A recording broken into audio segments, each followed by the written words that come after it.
He was Song-in, a recent college graduate who somehow ended up working at this stupid programming company. The game that this company was building had so many flaws that Song-in alone had to fix all of them.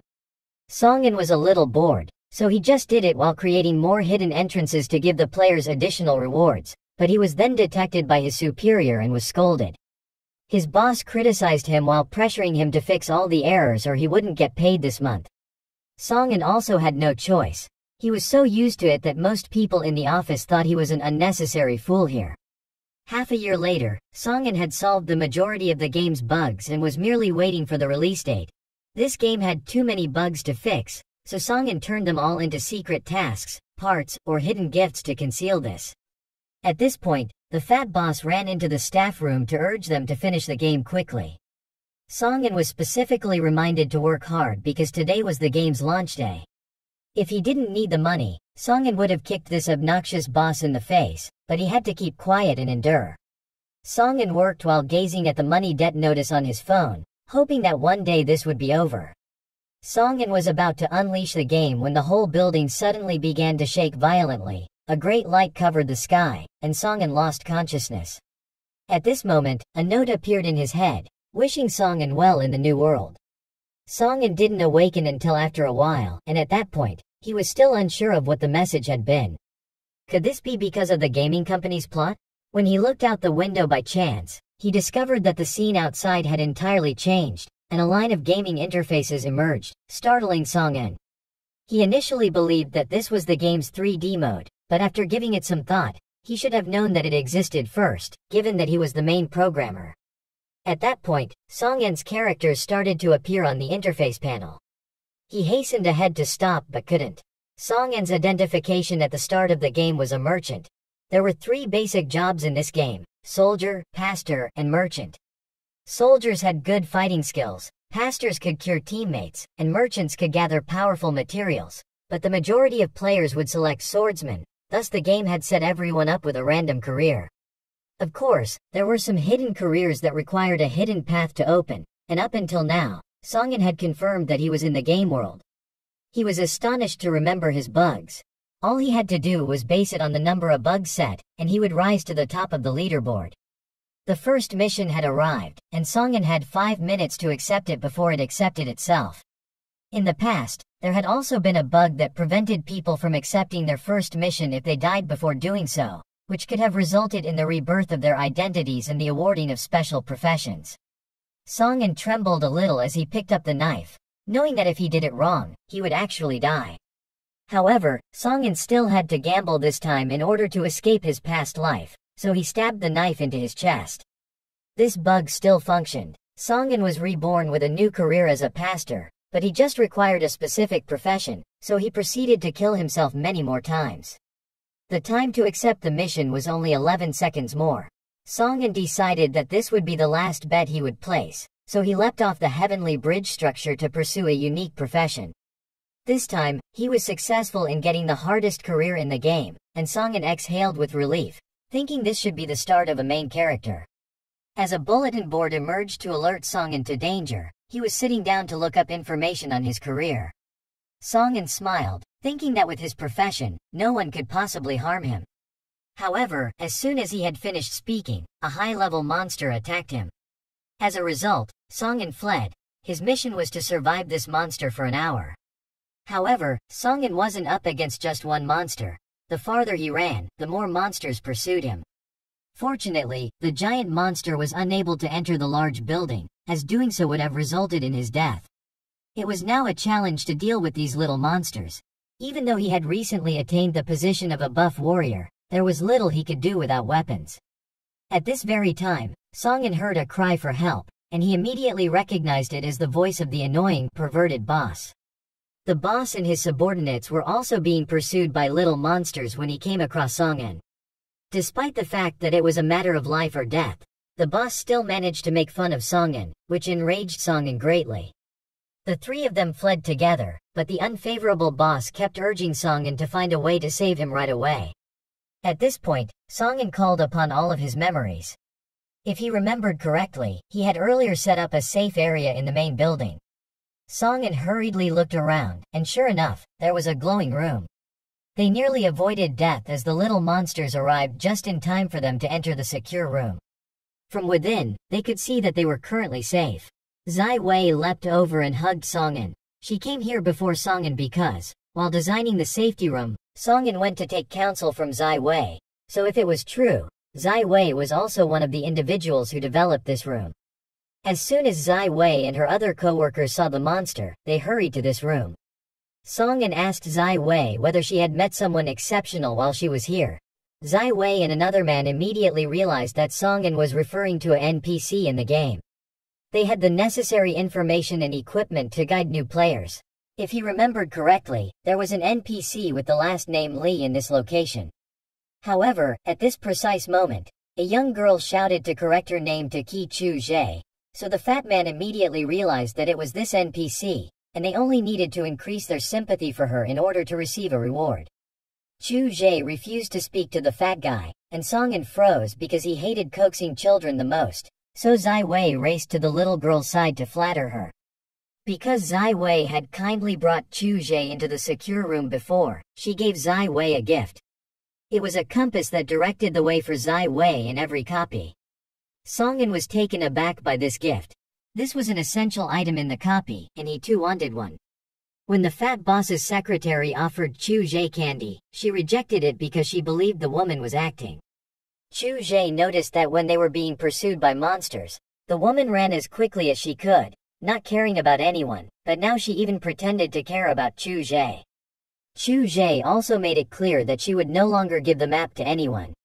At that point, the fat boss began cursing at everyone, telling them that robbing was faster than talking to a 6-year-old kid. As that boss raced to steal Chu Ji's stuff, Songin hit the boss in the face, exclaiming how cruel he was for not even sparing a child. Suddenly, Chu Zhe sobbed. Her sympathy had already fallen to a negative level, activating the secret effect that Songin had earlier placed. Now, the safe room would vanish based on Chu Ji's sympathy. Songin grew pale. If the safe room disappeared, everyone would definitely die. At this point, Songin had the bold idea that he needed to leave this location to lure the monsters because, after all, he was the main programmer in this building. There were locations where Chu Zhe was prepared to kill these creatures, but because there were 5 demons, Songin was not confident enough to defeat all of them. Suddenly, the fat boss shoved Songin outside and requested that Songin buy time for him, which caused Zai Wei to curse him indignantly. However, the boss felt no shame at all, saying that if Songin did not come out, the dead would be them. Therefore, they should take the chance that Songin extended to find another spot to hide. Songin then yelled for Zai Wei to confirm that he was all right and instructed her to immediately guide everyone to another location, keeping in mind to bring Chu Zhe because she was very crucial, and then let him take care of this place. As soon as the safety room was destroyed, Zai Wei issued the order to flee in the other direction, and Songin led the way. Chu Zhe was moved by Songin's courage and offered him a gift, indicating that Songin had succeeded in his mission. While the monsters were still relentlessly pursuing Songin, he turned his head, fled, and opened the map to check the location of the bug he had hidden. He found it to be close by, but Songin looked all around and still wasn't sure exactly where it was, and because he was so preoccupied with finding it, he took one punch from one of them. On the fat boss's side, a monster was pursuing them. A lot of people had already perished at its hands, but the endpoint was still 30 minutes away, so they had to make an effort to survive. Zai Wei hugged Chu Zhe while directing them. According to the map she knew, there was an elevator in front of them that they could use. At the same time, Songin only had a few HP left, so if he was hit one more time, he would die. But thanks to them knocking him against this wall, Songin remembered the location of the secret position. Then Songin quickly entered the room, which was the hiding place of NPC Wang. Wang was a programmer who had worked so hard to meet deadlines that all that was left of him was a dry skeleton. When Songin came to chat with Wang later, Wang could only smile and greet him. Songin knew how to get through this because this was the NPC he created, while Wang was forced to do the deadline here until exactly 12 o'clock, but the clock didn't work. Songin immediately took out a pen on the table and drew a clock behind Wang, so he could help Wang get out of this overtime. Songin completed the hidden mission, and Wang provided 2 useful items for him: a remarkably durable skeleton and a set of dark glasses that were completely anti-blind under all conditions. Song-in used this extremely durable skeleton to swiftly access the skill palette and combine it with the novice knife to create a bone sword that dealt an inherent 100% greater damage to the evil creature. It was now time to confront the demons outside. The demons were still waiting for Song-in outside, so when they saw that something was about to come out, they rushed in and attacked. However, it was just a set of computers that Song-in had placed out to entice them, and it was at this point that Song-in suddenly appeared and slashed at them in the back. Song-in stabbed the demon in the ass, but they were unaffected, yet it was obvious that the sword's inherent nature was to multiply the injury to the demon monster by 100%. Song-in then turned pale all over. The blood that was left in Song-in's body was insufficient for him to withstand one more hit from them. But fortunately, just then, the sword's internal strength was turned on. A demon fell right away, and it turned out that the hidden inner of the sword activated after Song-in hit them, and because Song-in had killed a demon, he was promoted to level 2, and his HP was totally restored. Upon seeing that, the annoyed demons rushed up to attack Song-in. Song-in was not stupid enough to confront them directly. Instead, he quickly slid into the working area to dodge their onslaught before leaping out to ambush them, killing one more demon. Just as he was ready to enter the hidden door, the demons were clever enough not to let him. One moved forward to block Song-in and let him stab it in the shoulder, while the other used the opportunity to attack Song-in. He was ready to pass out after being punched, but the hidden skill awakened just in time to help Song-in destroy them all. On Zai Hui's side, in the meantime, they had already arrived at the elevator. The fat guy let everyone rush inside before he entered later. They were unsure of which floor to go to. The boss repeated requesting the first floor, but Zai Wei stopped him. Zai Wei advised them to wait for Song-in to arrive because the map showed a drop in the number of monsters, indicating that he had successfully cut them loose. Of course, the others didn't agree and insisted that they move immediately. As the demon was already assaulting them right in front of the elevator door, they quickly locked the door to descend to the first floor. Fortunately, Song-in arrived in time behind the demon and killed it. He then checked the map once more and saw that he had already killed all the demons on this floor. Now that Song-in had destroyed the 5 demons, this floor was secure. His level had also greatly increased. However, just then, the building suddenly began to shake violently. Song-in was astonished. If the building was shaking in this way, only the big evil could be outside. As predicted by Song-in, the wicked leader raced into the building below the first floor. Zai Wei was terrified and rapidly found a route out, but the map revealed a mistake. There was no way out in this area. Because there was no other option, the fat boss ran away, leaving everyone behind, but he was the first to die. Zai Wei recognized the demon's skill had time to heal, so she screamed for everyone to scatter and run. Whoever was lucky enough would survive. But how the hell had the evil one targeted her with the big guy? After tripping over a stone and injuring her leg, Zai Wei realized she was unable to continue running. Instead, she handed Chu Jie to the fat man and urged him to take the young girl to safety. However, the big guy had already fled. The energy ball was fired by the evil leader. Zai Wei closed her eyes and faced her fate. However, Song-in arrived in time to save her. Zai Wei just slightly injured her leg. This was unimportant. What mattered was that Chu Jie had passed out in the past and Zai Wei didn't know why. Song-in reasoned that Chu Jie was simply being overly scared and reminded Zai Wei to take good care of Chu Jie and leave the rest to him. Of course, Song-in wouldn't risk the evil ruler monster, so Song-in shouted out to the fat person, Sun Yu, who was hidden behind the bushes, with a reminder. Song-in informed the man that even if he hid inside, he would be unable to evade the leader's onslaught. Song-in then informed Sun Yu of a nearby hidden mission that might be able to help the group escape their current situation, but they had to ask Sun Yu for help. The demon continued to shoot fireballs at Song-in, who could only cuff his back and support him while begging Sun Yu to make a rapid decision, stating he was unlikely to survive the monster's next strike. As Zai Wei was currently hurt, the only thing she could do to survive was ask for Sun Yu's assistance. Sun Yu emerged from the bushes to ask Song-in for instructions, and Song-in immediately told Sun Yu to use a branch to make a circle at Zai Hui's feet. Sun Yu was baffled by what Song-in was thinking, but he also wanted to survive, so he did what Song-in instructed. After drawing a circle on the ground, the hidden feature was also enabled. It was a magic circle similar to the one Sun Wukong created for the master in the well-known movie Journey to the West. It could only be performed once a day, and standing in the circle would shield them from all types of attacks. Just then, Sun Yu changed into Sun Wukong, mocking the monster and having it aim for him. The mocked evil commander then turned to attack Sun Yu, turning him pale. Then Song-an hurried to pull Sun Yu away from the blow. He obviously didn't intend to kill Sun Yu. Instead, he had instructed Sun Yu to entice the monster so that he would have time to fight it off. Since the dodge circle only functioned for 10 minutes, they had to work together effectively to eliminate the monster before that time ran out. Sun Yu was scorched by the flames as the leader attacked him. Zai Wei, who was seated in the circle, was trying to calm him down. Although the attack covered a wide region, it did not do much damage because Song-an had circled the monster previously. Song-an dove headfirst into the flames, knowing that this was his only chance to bring the monster down. Song-an repeatedly stabbed the creature, but nothing happened. Just as the monster was ready to turn around and attack Song-an, Sun Yu's skills made fun of it. Song-an stabbed repeatedly, even using the sword skill, but the monster's blood was still too much, and thanks to Sun Yu distracting it, Song-an had the space to hit it, and they had finally defeated the monster. Because this one was a boss, there would undoubtedly be a valuable item, so Song-an waited and collected the item.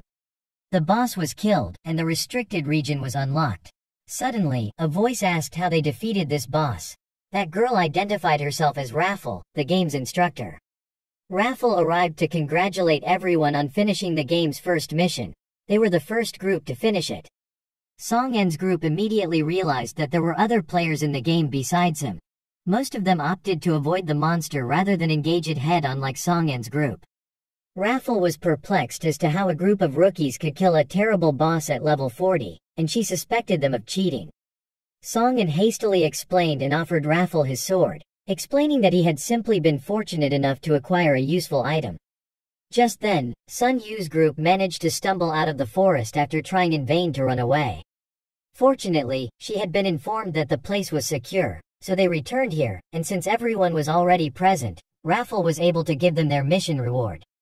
Each person earned 10,000 yuan, the special currency that was required for everyone to have in order to grow stronger. Song-an grinned, thinking, let's see what surprises this position will bring me. He had now achieved the rank of a golden merchant. Everyone then asked Raphael what they should do next, and Raphael suddenly appeared in front of them with a large map that showed the entire game's map as well as the story mission. Although they had been lucky to survive this time, it had also awakened other monsters, so they needed to travel to other areas to complete additional punishment tasks.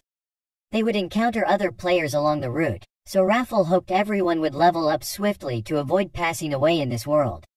Song-an thought about the main task for a long time, observing that it did not provide people with many gifts, thus completing this was just a waste of time. Song-an felt it would be best to go to the next level first. Song-an came forward at this point and asked everyone if anyone had the post of pastor. Because Zai Wei had already twisted her leg, he wanted them to recover for her, but he didn't see anyone with that role. It wasn't until a moment later that Lu Ren stepped up and said he could help Zai Wei, and with his healing powers, Zai Hui's leg was no longer injured. Then Zai Wei asked Lu Ren to treat Chu Jie because her expression was not good. Lu Ren agreed, but when he applied the skill to Chu Jie, the system appeared to be broken and was unable to heal the NPC. This confused Song-an, who immediately asked Raffle about it. Raffle herself was not sure, but treating NPCs was permitted. At this point, Raffle received a message from her master telling her to bring NPC Chu Jie back. Raffle then instantly took Chu Jie away. Song-an asked Raffle who had built the city in that fashion, but since this was against Raffle's rules, she had no way to answer and vanished. After that, everyone started to form teams to go on missions, but Song-an didn't want to join them. In fact, he refused to go with Zai Wei because the main mission was too inexperienced and the locations he visited were too dangerous, so it was still preferable for Song-an to go alone. Song-an offered Zai Wei an A-level item, promising that if she used it, she would be safe. However, despite Song-an's good intentions, Zai Wei rejected it right away because she hadn't done anything.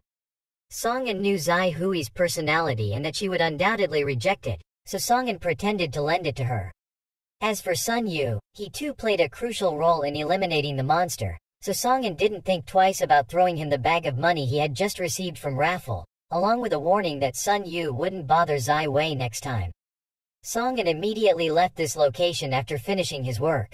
He left the Rookie's F area and arrived in a new area on a road covered in monster corpses. Song-in naturally assumed that the world in the game would be very beautiful, but who could have imagined it would be so cruel? Song-in couldn't figure out who had actually brought them into this world. If he hadn't misheard, NPC Raffle had called someone and addressed him as Master. Song-in was confident that it was that man who had brought them here. After all, Song-in had no idea who that man was or what role he played. He first needed to focus on strengthening himself before considering tracking down that man's information. Song-in had arrived at the location he needed. There were two types of monsters in this game. One type ran around freely outside and did whatever it pleased.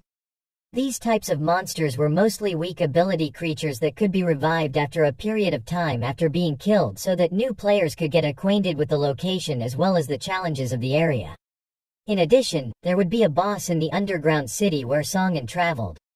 This underground city had multiple sections, and each area was separated into various types of monsters, which could be defeated to get a lot of experience points.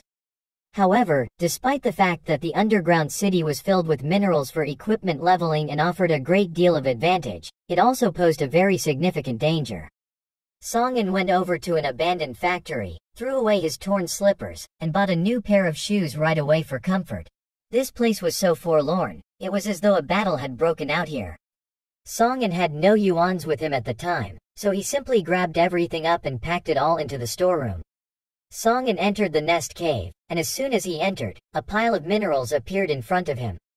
He eagerly grabbed a few stones, but a monster soon emerged, and if he wanted to collect minerals, he had to defeat this monster, which Song-in was already too familiar with. He took a bracelet out of his pocket.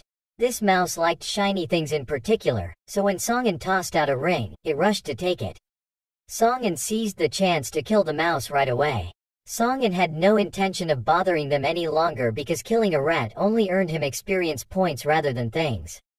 He reasoned that if they showed up again, he would use gold to entice them, as long as they did not appear overly crowded. But that was Song-in's thought. At that moment, a swarm of rats arrived behind him. With such a large number, gold could not entice them, so Song-in hurriedly drew out the props from his pocket.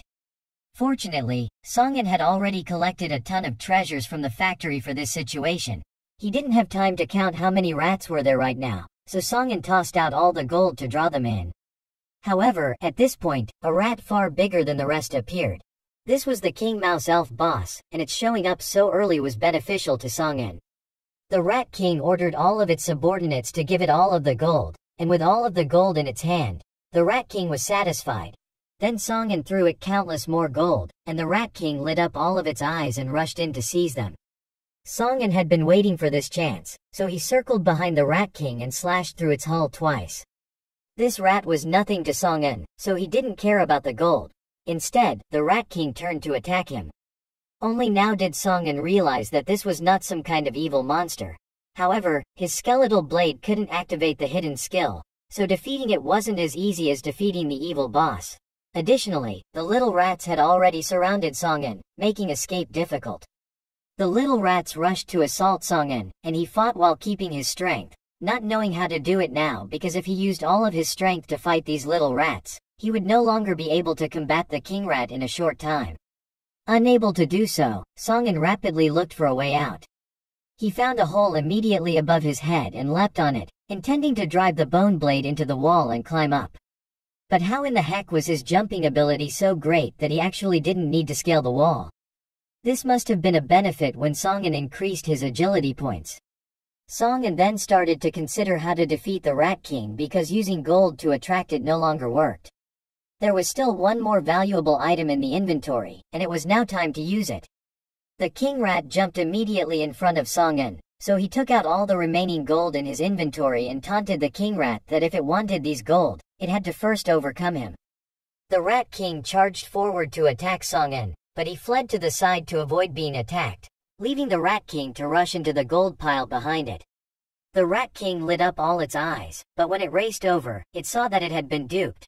There was just a handful of gold there, the rest was all oil. But it was too late for it to escape this trap. Song-in already held a lighter in his hand and struck the rat in the face. Song-in had also spilled all the oil on the gold at the moment he provoked the rat, leaving the rat oil stained. Song-in had wagered that the king rat would rush for those golds and that greed would pay the price, turning it into a roast rat instead of a king rat. The rat king struggled in the heat of pain while Song-in waited in a corner. If the rat king survived the hit, it would still lose at least half of its blood. Song-in ran forward to assault the rat king, but it struck him in the face with a black wave. He hadn't expected the king rat to have this life-saving skill. Song-in had been hit, but it didn't cause him any harm, which made Song-in quickly know that this was a form of control skill, and at that point Song-in went blind. He couldn't see anything around him, and the system that appeared reminded Song-in of the skill timer, which was 11 seconds. However, during his blindness, if he was attacked by the king mouse, the effect of the move would last for another 2 seconds, thus he couldn't allow the mouse to touch him in this situation. Even though Song-in didn't see anything, he had to remain cool because, as long as he got rid of this negative affect, he could win. In a boss-like position, Song-in was certain that the Rat King was now aiming at his rear. He quickly twisted to block the blow, but how the hell could it still punch him in the stomach? From that point on, the Rat King continued to attack Song-in. Because of the bulletin board's constant appearance and his blindness, Song-in could no longer continue in this manner and had to change his strategy. The Rat King was already waiting for Song-in when he struck him in the head, causing Song-in to splash blood into his mouth. The warning seemed to remind Song-in that the situation was extremely severe. His life score had reached the alarm threshold, and if he took a few more hits, he would definitely pass away. Song-in only began to blame himself at this point for being too flawed and too dependent on the hidden elements he left in the game without thoroughly researching the monster before confronting it. Song-in proceeded to be struck by the rat that was attached to the wall, and with just one more stroke, he would pass away. Song-in felt he was dead, but he had a feeling there was something that could help him flip the deal, so Song-in quickly flipped the line of thought. Position? No, it was useless to him in this situation. Maybe props? Song-in forgot about the glasses he had borrowed from a Wong because they were merely a pair of spectacles, but as soon as he thought of the props, he also remembered the glasses, which were 100% anti-blindness. So he activated the glasses function right away to help him avoid going blind so that he could prevent the King Mouse's attack. The second half started, and Song-in used a secret skill that could be utilized to make all the user's stats improve 3 times in 3 minutes when the player's HP was too low. Song-in absorbed the strength and raced forward to confront the Rat King. Even though he was more than capable of defeating it, he needed to move carefully. Meanwhile, Zai Hui's party headed to fight monsters, and they turned their heads to observe Zai Wei perform. Thanks to Song-in's A-level equipment, Zai Wei was now too strong for a rookie, and she swept the monsters away. After defeating the Rat King on the ground, Song-in smiled happily at the bulletin board. And for defeating this boss, many prizes were coming into his pocket. Song-in even acquired a skill as a result of his success in battling the Rat King. The skill system in this game was very cleverly designed. There were a total of 4 skill tiles, each of which would be unlocked as the player progressed through the levels. The majority of the skills came from monsters, and there were 3 levels total, Level S, Level A, and Level B, with each skill having the potential to be leveled up. The most Level S could promote to was Level 3, while Level A could promote to Level 2. However, in order to level up skills, they had to utilize the yuans they had gained from completing game missions. The small disciple rats had already scrambled up to locate Song-in. Each one's expression was nervous, which made Song-in chuckle. He told them not to be scared, then held up the stone he had just acquired from the King Mouse. This stone had the effect of controlling the little rats, so from this point forward, they would all be his little disciples. All of the little rats had been captured by Song-in, and since there were many minerals in this cellar, they could gather minerals and sell those minerals. If they could collect minerals and sell those minerals, then they would get a respectable amount of money. That was the reason for Song-in's decision to take the risk of entering this region, after which Song-in divided the task of mining for minerals among his small rats. When they had finished, Song-in found that there was still one small mouse left, but he had not given it a task because, in fact, he had not seen it. This one was much smaller than the others, so Songin chuckled and comforted it by sitting down and rubbing its head. It was too young to accomplish anything, so it could go outside and play, but this little mouse's attitude was not cheerful at all, so Songin gave it the responsibility of monitoring after the other little rats. He gave that mouse the name, Zero Mouse, and then poured the yin mineral into his pocket. Once there were enough yin minerals in Songin's pocket, Songin activated his creative abilities to build some interesting items. Yin mineral was a low-grade mineral found in the underground city. 20 yin minerals could be combined to create any piece of equipment, so it was essentially possible to create D-level gear. However, with a little bit of luck, players could create C-level gear. Songin could create 2D-level equipments, which were essentially awful in the game when the equipment was divided into 6 levels, from grade S to A, B, C, D, and E. Due to a secret aspect of the game, when the yin stone and mouse were connected, when the number of mice hit 100, the yin stone would also reset automatically, allowing Songin to freely make use of it. But Songin didn't know when to wait, so he slowed down and began calculating the amount of yuan he required. 14 days was the number of days he needed to stay here to reach his goal, so Songin lingered here on the 14th day. In the past 14 days, Songin had produced an enormous amount of equipment.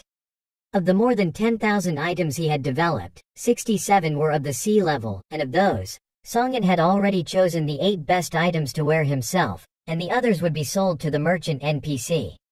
But in order to meet the merchant NPC, Songin had to murder all the mice here. Songin didn't want to kill them because it was only because of them that he had this equipment, but in order to grow stronger, he had to be brutal. Songin used his equipment to tame the Zero Mouse to follow him. Unfortunately, Raffle arrived at the same time to check on Songin. Raffle was irate because Songin had just killed a level 40 monster and was now producing a mound of equipment, leading her to believe that Songin was cheating. Songin is certain that Raffle doesn't know about the hidden features he left in the game. If they were to be revealed, he would definitely be in trouble. So Songin hid this matter and brought out the stone he took from the mouse. Is it also called cheating if it effectively controls other mice like this? Raffle grabbed the stone and started checking. Sure enough, it was the system's equipment, which explained why Songin could control the mice to dig for minerals. Next is the number of equipment he created. Usually the resources of a copy have their own limitations.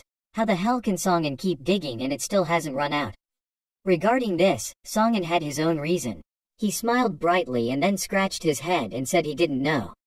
At first, he just wanted to dig up a few star crystals to create equipment, but after digging for a long time, he still couldn't run out of them, so he decided to stay here and continue digging. Of course, no error message appears. As long as there are no errors, everything Songin does here is legal.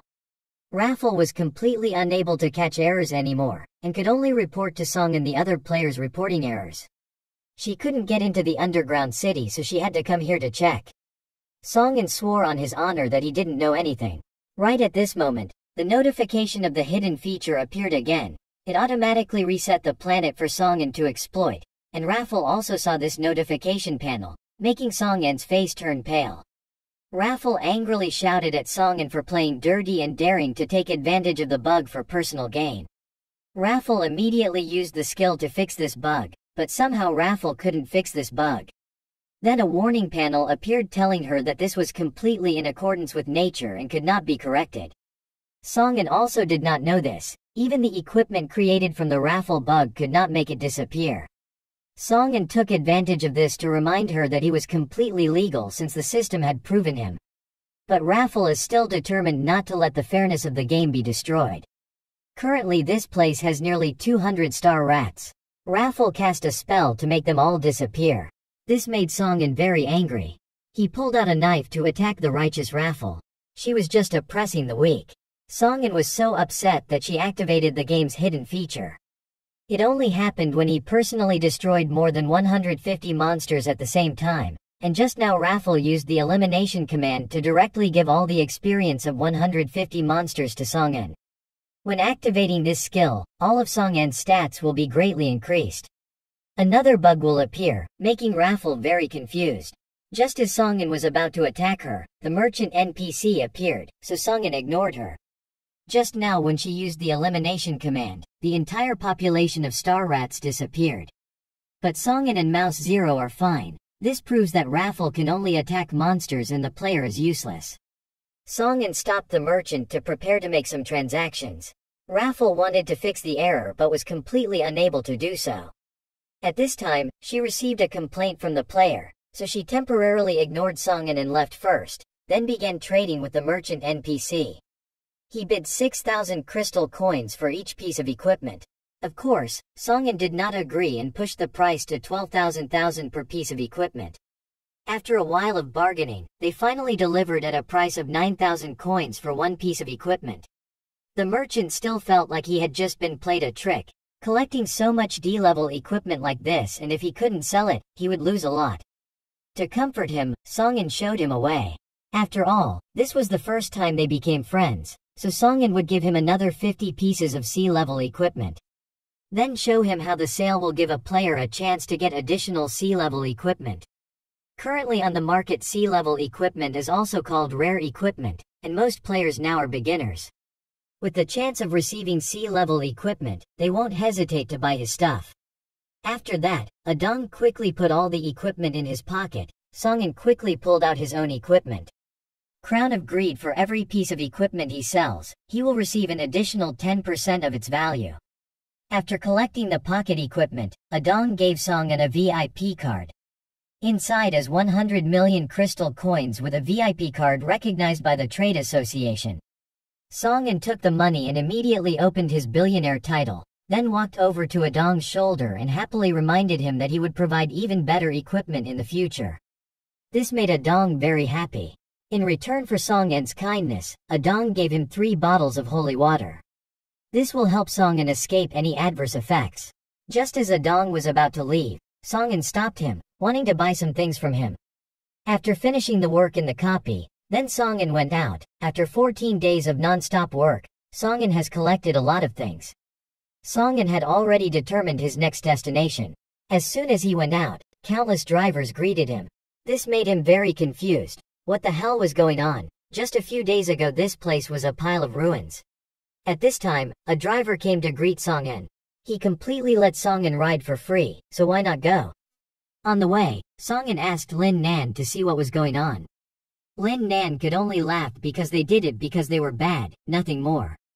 This makes Song-in even more confused. If it's for star currency, would it be faster to go to the copy? It was only with Song-in, not everyone else. The world suddenly turned into this. Not everyone could adapt to it and fight monsters. The people driving in front of that gate are all people who cannot kill monsters. Of course, for a new player, the spoiled monsters are very easy to defeat so they can get used to them. But now the guilds already occupied most of those areas. Why did the guild stay in the dungeon for so long? Song-in didn't know about this, so he asked Lin Nan to give him more information. Currently there are 3 big guilds. The strongest guild is Gong Lu, while Dong Shan Guild steals copies of players, causing them to fall into the situation they are in now. In the past 14 days in the copy, Song-in has missed out on too many things. Competing with each other so fiercely forces Song-in to get stronger quickly. Song-in has already reached Area G. Lin Nan did not forget to remind Song-in before leaving. Life is the most important thing. If you can't fight, then you have to run. It's been a long time since he's had someone care about him. This makes Song-in very touched. Song-in's goal is to torture this copy a bit difficult. There should be a team of guards standing guard to prevent new players from entering there to surrender their lives. Only people from level 20 or higher can enter. Having said all that, the group of guards still insisted on entering the dungeon, introducing themselves as Hu Li from the Gong Lu Guild, the strongest guild at present. So far, Hu Li has passed 5 copies, only the second strongest after each Li J Rui Hall. But the guards still refused to let him in. The rule was that no one could break it. What's the rule? Hu Li laughed. If he didn't let it in, he could only use forceful measures. Just when they were about to fight, Song-in came out and reminded Hu Li not to be rude. It's not yet discussed whether they can defeat the Guardians, but as soon as he breaks the rules, he will be punished by the NPCs. Seeing that Hu Li didn't seem to believe it, he asked the group of Guardians directly. NPC can't lie anyway. As predicted by Song-in, if Hu Li just moves his hand or foot, he will be banned from entering the dungeon for the next 15 days. Song-in said it right, making Hu Li extremely surprised. How the hell did this kid know about this feature? Maybe Song-in is also a member of the game publishing team, like President J. He ordered Martha to investigate information about Song-in, and Song-in freely explained the problem to the bodyguards. He also came here to enter the copy so that they could give him a little bit. Of course, Hu Liwei and the others did not agree. So Song-in pulled out a tent here. It's a bit too much to talk privately first. Song-in dragged the captain of the guard team into the tent. Martha was able to investigate Song-in's information. The position of a soldier did not belong to any guild and was only level 14. Inside the tent, Song-in brought out a bag of 50,000 yuan for the captain, with the excuse that this was a little bit of sincerity to befriend him. This makes the captain's eyes shine. His mouth always obeys the rules, but his eyes can't leave his pocket. Song-in knew this was not enough to bribe him, so he directly brought out another 200,000 Mingyuan. At this point, he has successfully made friends with Hu Litao, although he has received money, but Hu Litao is still very confused about this. So Song-in brought out another 200,000 crystal currency. Chief Hu Li brought Song-in a travel card. With this he could bypass all the NPC's barriers and enter the clone, but he still needed teammates to enter the clone. As soon as he went out, the name Hu Li approached Song-in. He knew he got good stuff from the NPC. With the argument that his group was the first to arrive, it was correct that this was also their item. Song-in can sneer if they want to, he will share too, provided that half of the reward is inside the copy. This condition is a bit difficult, so Hu Li directly invited Song-in to his guild. After all, he was also the vice president of the guild. Song-in looked at his information, did not expect his position to be special, but he immediately rejected the props in the more realistic version. This made Hu Li very angry and then directly attacked him, a sudden punch, but Song-in was still able to dodge it. This made Hu Li even more confused. Only level 14 could block his attack, so he had to change tactics urgently to agree with Song-in's request. Then they entered the copy in front of them. Hu Li and his teammates already had a grudge against Song-in. This copy will be a difficult copy. But Song-in still encouraged himself. He was different now and had nothing to fear. Stepping into the dungeon, Hu Li immediately discovered that this place was completely different from the dungeons he had been to. As for Song-in, this place is very familiar to him. In the past, this copy was the place with the most bugs. To be able to fix all the bugs, Song-in had to work overtime until he was about to ascend. Hu Li reminded everyone to be careful on the right. It seemed that over there was the boss. It didn't move at all. It seemed like they hadn't entered its attack range yet. Hu Li divided the people in the team very strictly, had to avoid the boss until the last minute to find out where the minerals were. Hu Li turned around and reminded the two guys who looked weak to stay here. Once they found the mine, it would be their job. At a glance, Song-in also knows that these are new players. The position of a traitor must have been called by the name of Hu Li to the team to dig here. At this moment, the monsters had arrived. Hu Li quickly called everyone into position to prepare for battle. The whole team rushed to attack the mosquito monsters. Song-in stood behind and watched them fight so well together. It's only been 14 days, how can they coordinate so well? Moreover, they carefully prepared a priest here to heal the team. There are also long-range attack mages. This group of people arrange their teams extremely well. In a game for Gong Lu to have a copy of high difficulty, the arrangement of the squad is also essential. Each person on the team has a unique strength that both attacks and supports teammates. Suddenly Song-in became interested in this group. Right at this moment, I heard the screams of two businessmen. A mosquito passed through and was attacking them. They did not have the ability to fight, but fortunately, Song-in saved them, not forgetting to remind them the key to kill this mosquito. Although their attack power is high, their health is very low. Just aim for the abdomen to win. The two merchants had only now introduced themselves to Song-in, Chen Dong, and Feng, who were all called to the team to craft equipment. Feng had witnessed Song-in's strength just now, being able to block a blow from Hu Li and knowing how to kill that mosquito. He must be very strong. Feng was curious about Song-in's purpose in coming here. Song-in did not want to answer this question. He bent down to the ground to pick up the mosquito's props, which was also when Feng touched the item. Feng quickly gave the item to Song-in. He had already achieved his purpose. His hidden skill can steal any item in another player's pocket. At a glance, Song-in has a lot of good items. At this time, Hu Li's group had also finished defeating the annoying mosquitoes and called Chen Dong and Feng to dig for items. Feng stole a bottle of white powder from Song En's bag, but he didn't know what this was for. The group quickly went to the mining site. According to Song En's memory, when designing, he placed the mine away from the boss. Digging through this place doesn't bother the boss at all, so we should alert it a bit. Song En was about to do something when the name Hu Li spoke up. Just now he blocked one of his moves, making him sure that he must have good equipment. So the excitement of wanting to rob him, they finally revealed their nature, which was already in Song En's plan. It's just good that he wanted to try some items. Song En opened the item bag and discovered that his white powder had disappeared. Team Hu Li rushed up to attack Song En. At this point, there was no time to look for items anymore. Song En bent his back to defend. He ignored the close combatants and rushed straight to Hu Li. This made him think he was crazy, but he did not expect Song En to have a secret move, which is the blind fire of the Mouse King. He has already leveled it up to level 3. Level 1 and level 3 are completely different when it helps to increase the blind time to 20 seconds. In addition, there is also the ability to dodge the opponent's attack. The team's pastor quickly wants to use the skill to neutralize the effect for Hu Li's group. Of course Song En knew that and he couldn't let it happen. Song En cut off the pastor's hand as well. Feeling that the situation is not good, Hu Li team started to stand together. This is starting to be difficult for Song En. How good it would be if there was a bottle of white powder. That's when he noticed that Chen Dong and Feng were watching. Seeing Song En looking at me scared these two people, begging Song En to spare her life anyway. They wouldn't attack Song En like the other guys. Just as Song En was about to let them go, he remembered Feng's hand touching him, so he rushed over and asked Feng to let him check his bag. Feng was so scared that he immediately ran away, meaning that he had already admitted to stealing, saving Song En's time in interrogating him. Song En quickly chased after Feng and kept him on the ground. Feng was only now afraid to beg Song En to spare him. The medicine bottle in his pocket, let him go and then returned it to Feng. Of course, Song En had to be in case he messed with her again, and directly reached into Feng's pocket to find out. Having obtained the bottle of white powder and respecting Feng, he took the initiative to admit his mistake, but Song En did not pursue him anymore.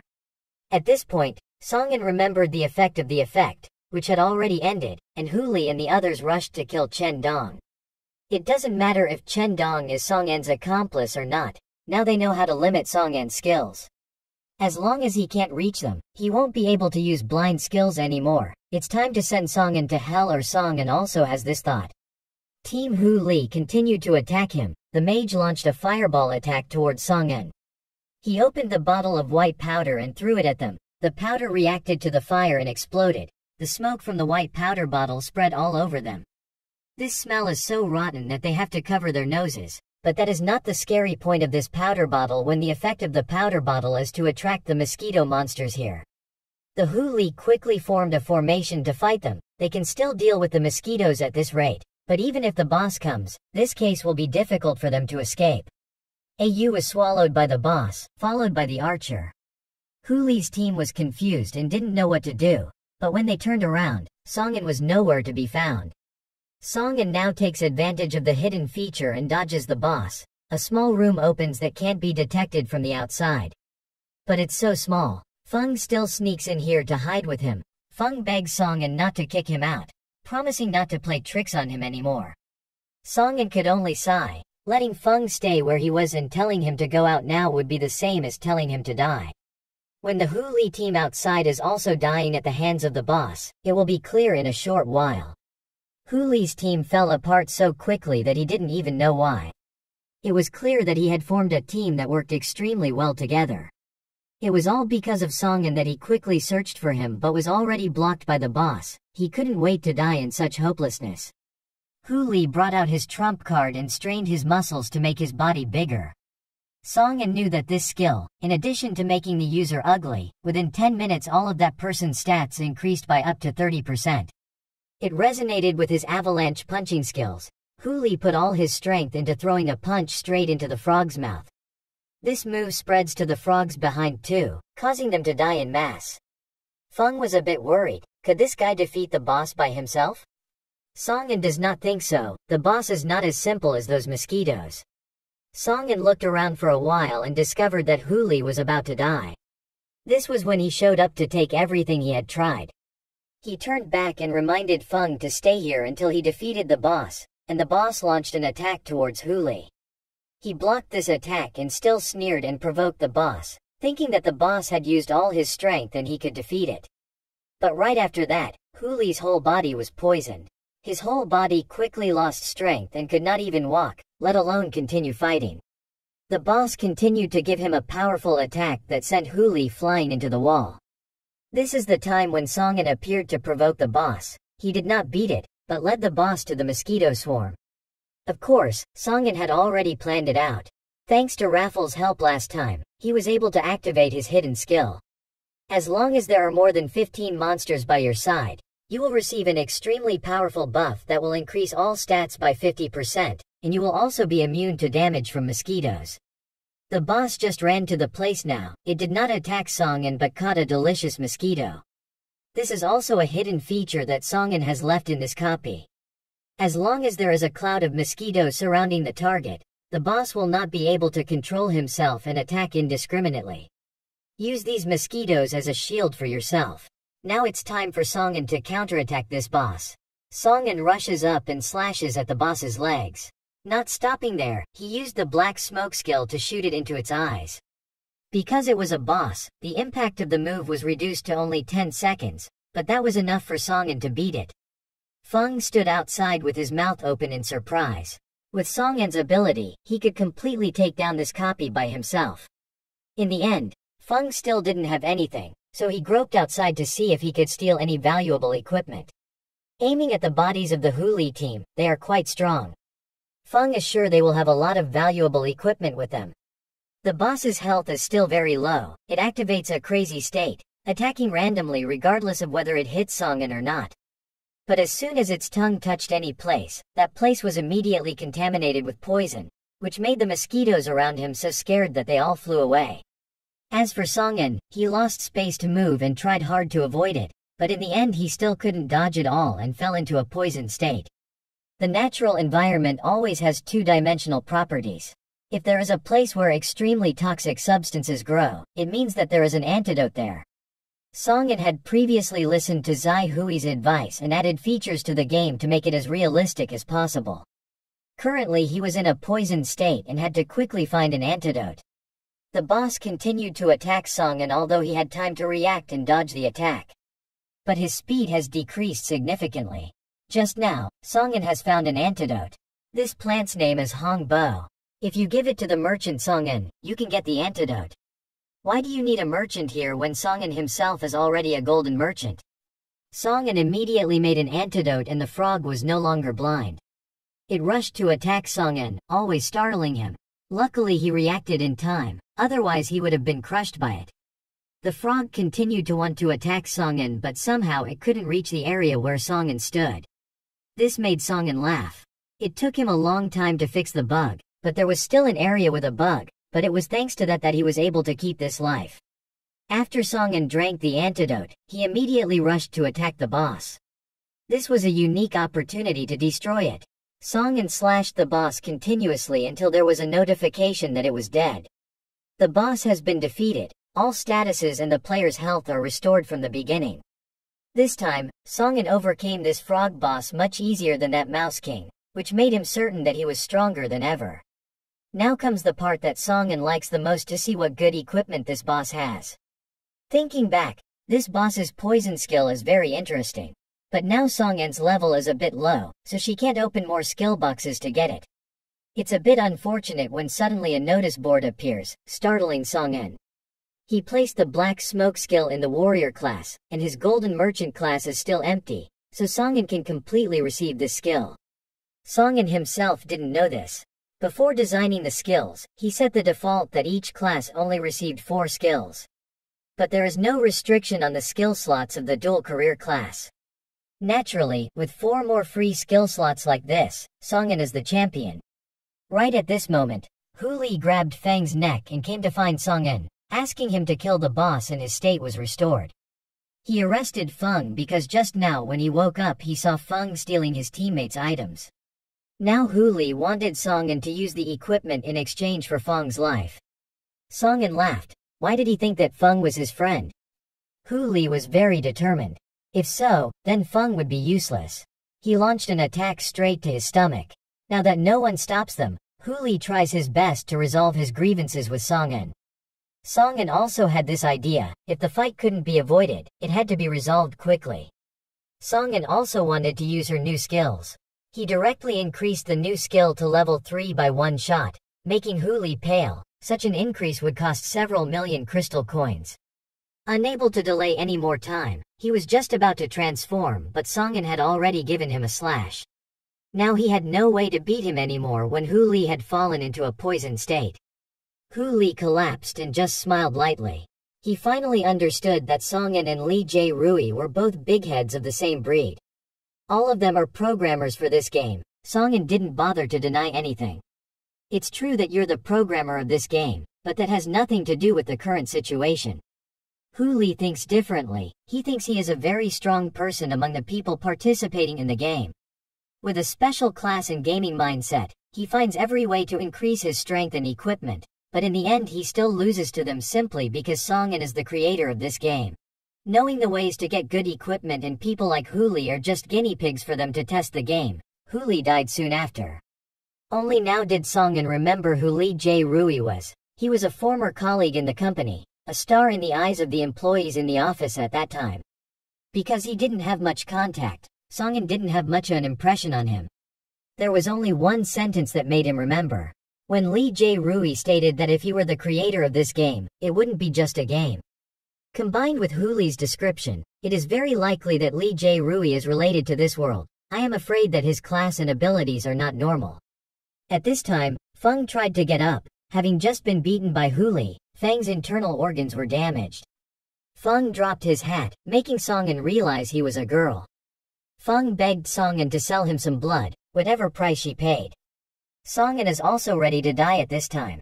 The medicine only helps her reduce her external injuries, but the internal injuries cannot be saved by the elixir. Of course, Song-en has a way to help her escape her current situation, but we have to see what price Feng will pay. Feng was very confused by this. It took her too long to accumulate a significant amount of assets. But if you don't use it now, how long will you wait? There will still be people waiting for her to return. Feng showed Song-en to his bag, which contained about 600,000 crystal coins, begging Song-en to save his life. Looking at Feng's eyes, it seemed like she wasn't lying to her, so Song-en took pity on her and used the elixir for her, which was a bit of a waste. This place still has many mosquito monsters that need to be exterminated. Song-en has come up with a way to solve both problems. Song-en turned around and reminded Feng to sit still. Next to her was a medicinal plant with the ability to stop bleeding. Just wait until Feng leveled up and all her statuses would return to normal. Song-en returned to the boss's body and was blocked by Hu Li, so he couldn't get the equipment. Now let's see what this boss gives him. 3 equipment appeared in front of Song-en, including 1 equipment that helps Song-en upgrade his bone knife to a new level. 1 bottle of toadstool oil helps all of Song-en's stats increase by 5 points, but has a chance of decreasing to 5 points, so leave it for later. Song-en immediately upgraded his bone knife to a new level, receiving a new ability for long-range combat. Song-en used some mosquito monsters as test subjects. Having completed the goal in this dungeon, now his next goal is to quickly level himself up to level 30 to open 2 more skill slots. Meanwhile at the Dongshan Guild, the guildmaster discovered that the equipment Zai Wei used was a very good equipment. He called his juniors to prepare a plan to rob her of her equipment. After a while of fighting mosquito monsters, Song-en finally leveled up. He successfully passed this dungeon. Once again meeting businessman Adong, Song-en quickly asked him about his recent trading situation. Currently, it is very favorable when new players rush to buy Adong's equipment at sky-high prices that they can afford. Song-en then showed Adong the equipment dropped from the mosquito monsters. This time, he had nothing of value to sell to Adong, only this equipment. But Adong is a businessman, and if he doesn't buy anything right now, Feng brings money to Song-en, as he promised to save her life. Now they don't owe each other anything. Song-en didn't hesitate to take it. To make up for the money he spent, Feng also needed to sell some equipment. As long as it wasn't illegal equipment, Adong would buy everything. Feng approaches Hu Li's body using her stealing skill. Her skill allows Feng to steal anything in the player that she touches. It was just by chance that Feng discovered that it had an effect on even the dead. This ability belonged to Feng and did not violate anything, so Songen just stood by and watched. Thinking back, this is not like a game anymore. Stealing stars will often help you get countless useful equipment. He also wanted to have a skill like that. Feng searched forever but did not find any valuable items. Only later did she find an orb. It looked valuable. Feng wanted to sell it, but Songen stopped him. Just open it and see what's inside first. Sometimes what's inside is much more valuable than what's on the outside. According to Songen, this is a 6-image ball. There must be very useful information for Huli to carry this thing. Feng opened the globe and a series of images appeared chatting with Huli. Adong immediately recognized this guy as the president of the Dongshan Guild. This guy really wanted Huli to return to his guild and tried to recruit him. With his leadership talent and Huli's strength, he believes he can easily capture all the resources in this world. To show his sincerity to Huli, this guy provided him with a rare piece of equipment, and whether or not he could get it depended on Huli's skills. The person carrying the rare equipment this guy mentioned was somehow Zai Wei. Meanwhile, Zai Hui's group had just finished defeating the copy. Because Sun Yu had the merit of killing the boss, Zai Wei gave him the boss's equipment, and she divided the other equipment equally with the rest. Sun Yu received too few crystal coins, which made her upset, and she quarreled with Sun Yu, both sides blaming each other. To solve this problem, Zai Wei did not hesitate to donate the crystal currency he had to Sun Yu. Now everyone's level is still low, there is no need for many star coins to do anything. Sun Yu has already had a hostile attitude towards Zai Wei. At this moment, Dongshan's guild leader led his juniors to surround them, with the excuse of coming here to borrow Zai Hui's weapons. Without saying much, Ma Long ordered his subordinates to throw spears at Trindung. The situation was not good at all. Their number of members was too large. They basically couldn't fight and could only defend. Zai Wei called everyone to gather around him and then used the equipment's skills, creating a protective shield to protect them. It's just a shield, but the Devil Dragon calls on his brothers to rush forward and attack. Standing inside this shield is not a good way. Sun Yu wanted to go out and fight back against them, but Zai Wei saw that this was not a good way. Their numbers are so large that being captured is certain. Her shield will last for quite a while. Waiting until they were tired and then it was not too late to go out and fight back. They tried to heal Trindung but it backfired. This is the effect of the javelin thrower's skill that reverses the healing state to injured. The situation is not good at all. When I turn around, Sun Yu is nowhere to be found. She voluntarily stayed outside for his subordinate named Demon Dragon to capture her. Demon Dragon quickly ordered his subordinates to bring her to him. The others continued to attack Zai Hui's shield, but this shield was too strong. They can't be defeated no matter how they fight. Their equipment is about to be destroyed. A man didn't believe that he couldn't break the shield. He put all his strength into his hand and rushed forward to punch the shield. If he played stupidly, he would have broken his arm. The demon dragon pressed his weapon to Sun Yu's neck and forced her to reveal how to break the shield. But from the beginning, Sun Yu was malicious towards Zai Wei. She did not hesitate to reveal everything. Although the shield's defense was very strong, it was not impossible to break. During a visit to the Sun Yu dungeon, he saw his shield broken. When that happens, this equipment will go into hibernation. It takes a lot of time to be able to use it again, they just need to fight until they can break it. The demon dragon understood and immediately called on his juniors to continuously attack the shield. At this point, they already knew the weak point of the shield, and no longer regretted their equipment and attacked continuously. Zai Wei also turned pale as her shield began to have cracks. This weapon was lent to Zai Wei by Songen. She is determined to return him intact, and to do that, Zai Wei needs strength. At this moment a demon appeared from the equipment. Lamel felt Zai Hui's desire for power. Lamel let Zai Wei know that he could help her in her current situation, so that Zai Wei could borrow her power, but of course, Zai Wei needed to pay a little price. At this point, there was no longer any choice. Zai Wei immediately agreed and all the cracks on the shield immediately disappeared. Sun Yu turned around and saw Zai Wei extremely tired, signing a contract with Lamel at the cost of all his attributes. In exchange for strength and protection, at least it can still keep everyone safe. The devil dragon was very upset and called all the brothers guarding the copy here. Today he is determined to have this equipment. Meanwhile, after receiving news that Zai Wei was in danger, Songin asked Nam to take him to see her. The slow car speed Songin wanted to use the transfer feature, but it took a long time to activate. At the moment, she can only send a sound to remind her first, and Zai Wei, even though the shield is strong, faces too many attacks. But it can't be helped, the shield has been broken, now there is only a way to confront it directly. Anyway, it must be recognized that this demon's eye equipment is very powerful. How many attackers can break it? The demon dragon also had to admit that, and he really wanted this equipment. He ordered Ah Man and Yu Jia to kill the two guards of Zai Wei, which made them a bit confused. From the beginning, they came here just to rob things, not to kill people. While wondering, the demon dragon used his mental control skill. A man and Yu Jia immediately fell into a state of rage. At this stage they didn't care if they were dead or alive. Because he didn't want his teammates to be in danger, Zai Wei had no choice but could only give them equipment. Right now, Songin sent a voiceover, reminding them that he was on his way to help them, as long as they bought him 15 minutes to buy time. This made Sun Yu a little annoyed with the current situation, how the sentence lasted 15 minutes. Of course the devil dragon also heard this transmission. He couldn't let them buy time to send his subordinates to attack. Sun Yu bent her back to support the A-man, while Sun Yu grabbed the devil dragon's hand and advised them to hand over their equipment if they wanted to save their lives.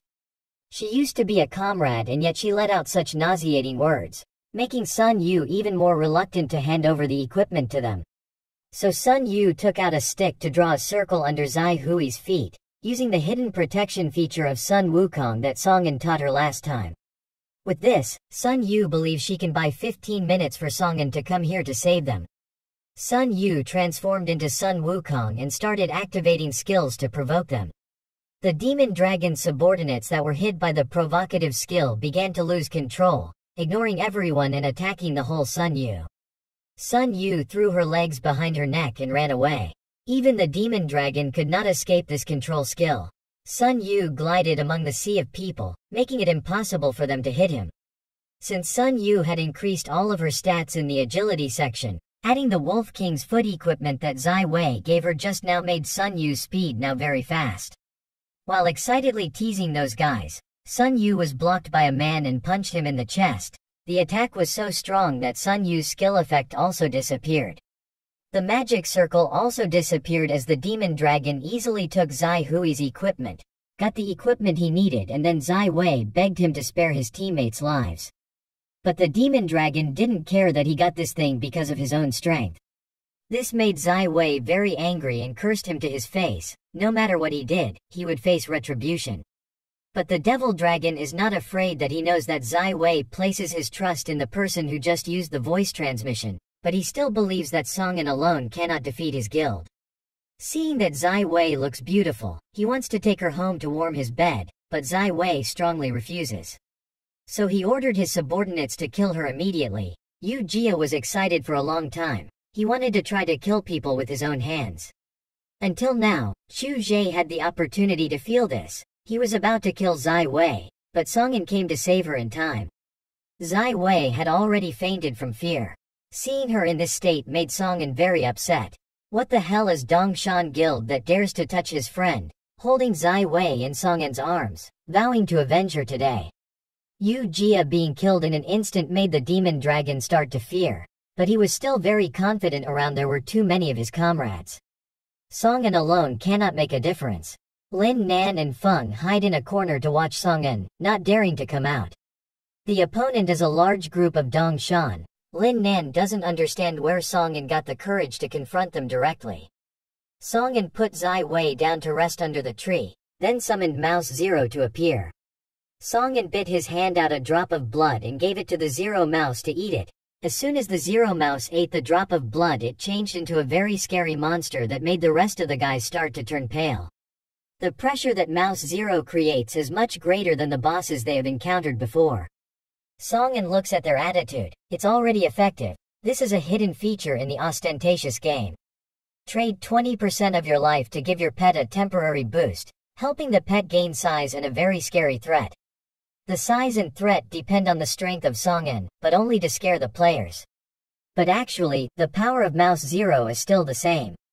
Devil Dragon encouraged the spirit of his juniors, just a monster, no need to be afraid, ordered them to attack Song-in. As long as he was defeated, all problems would be solved immediately.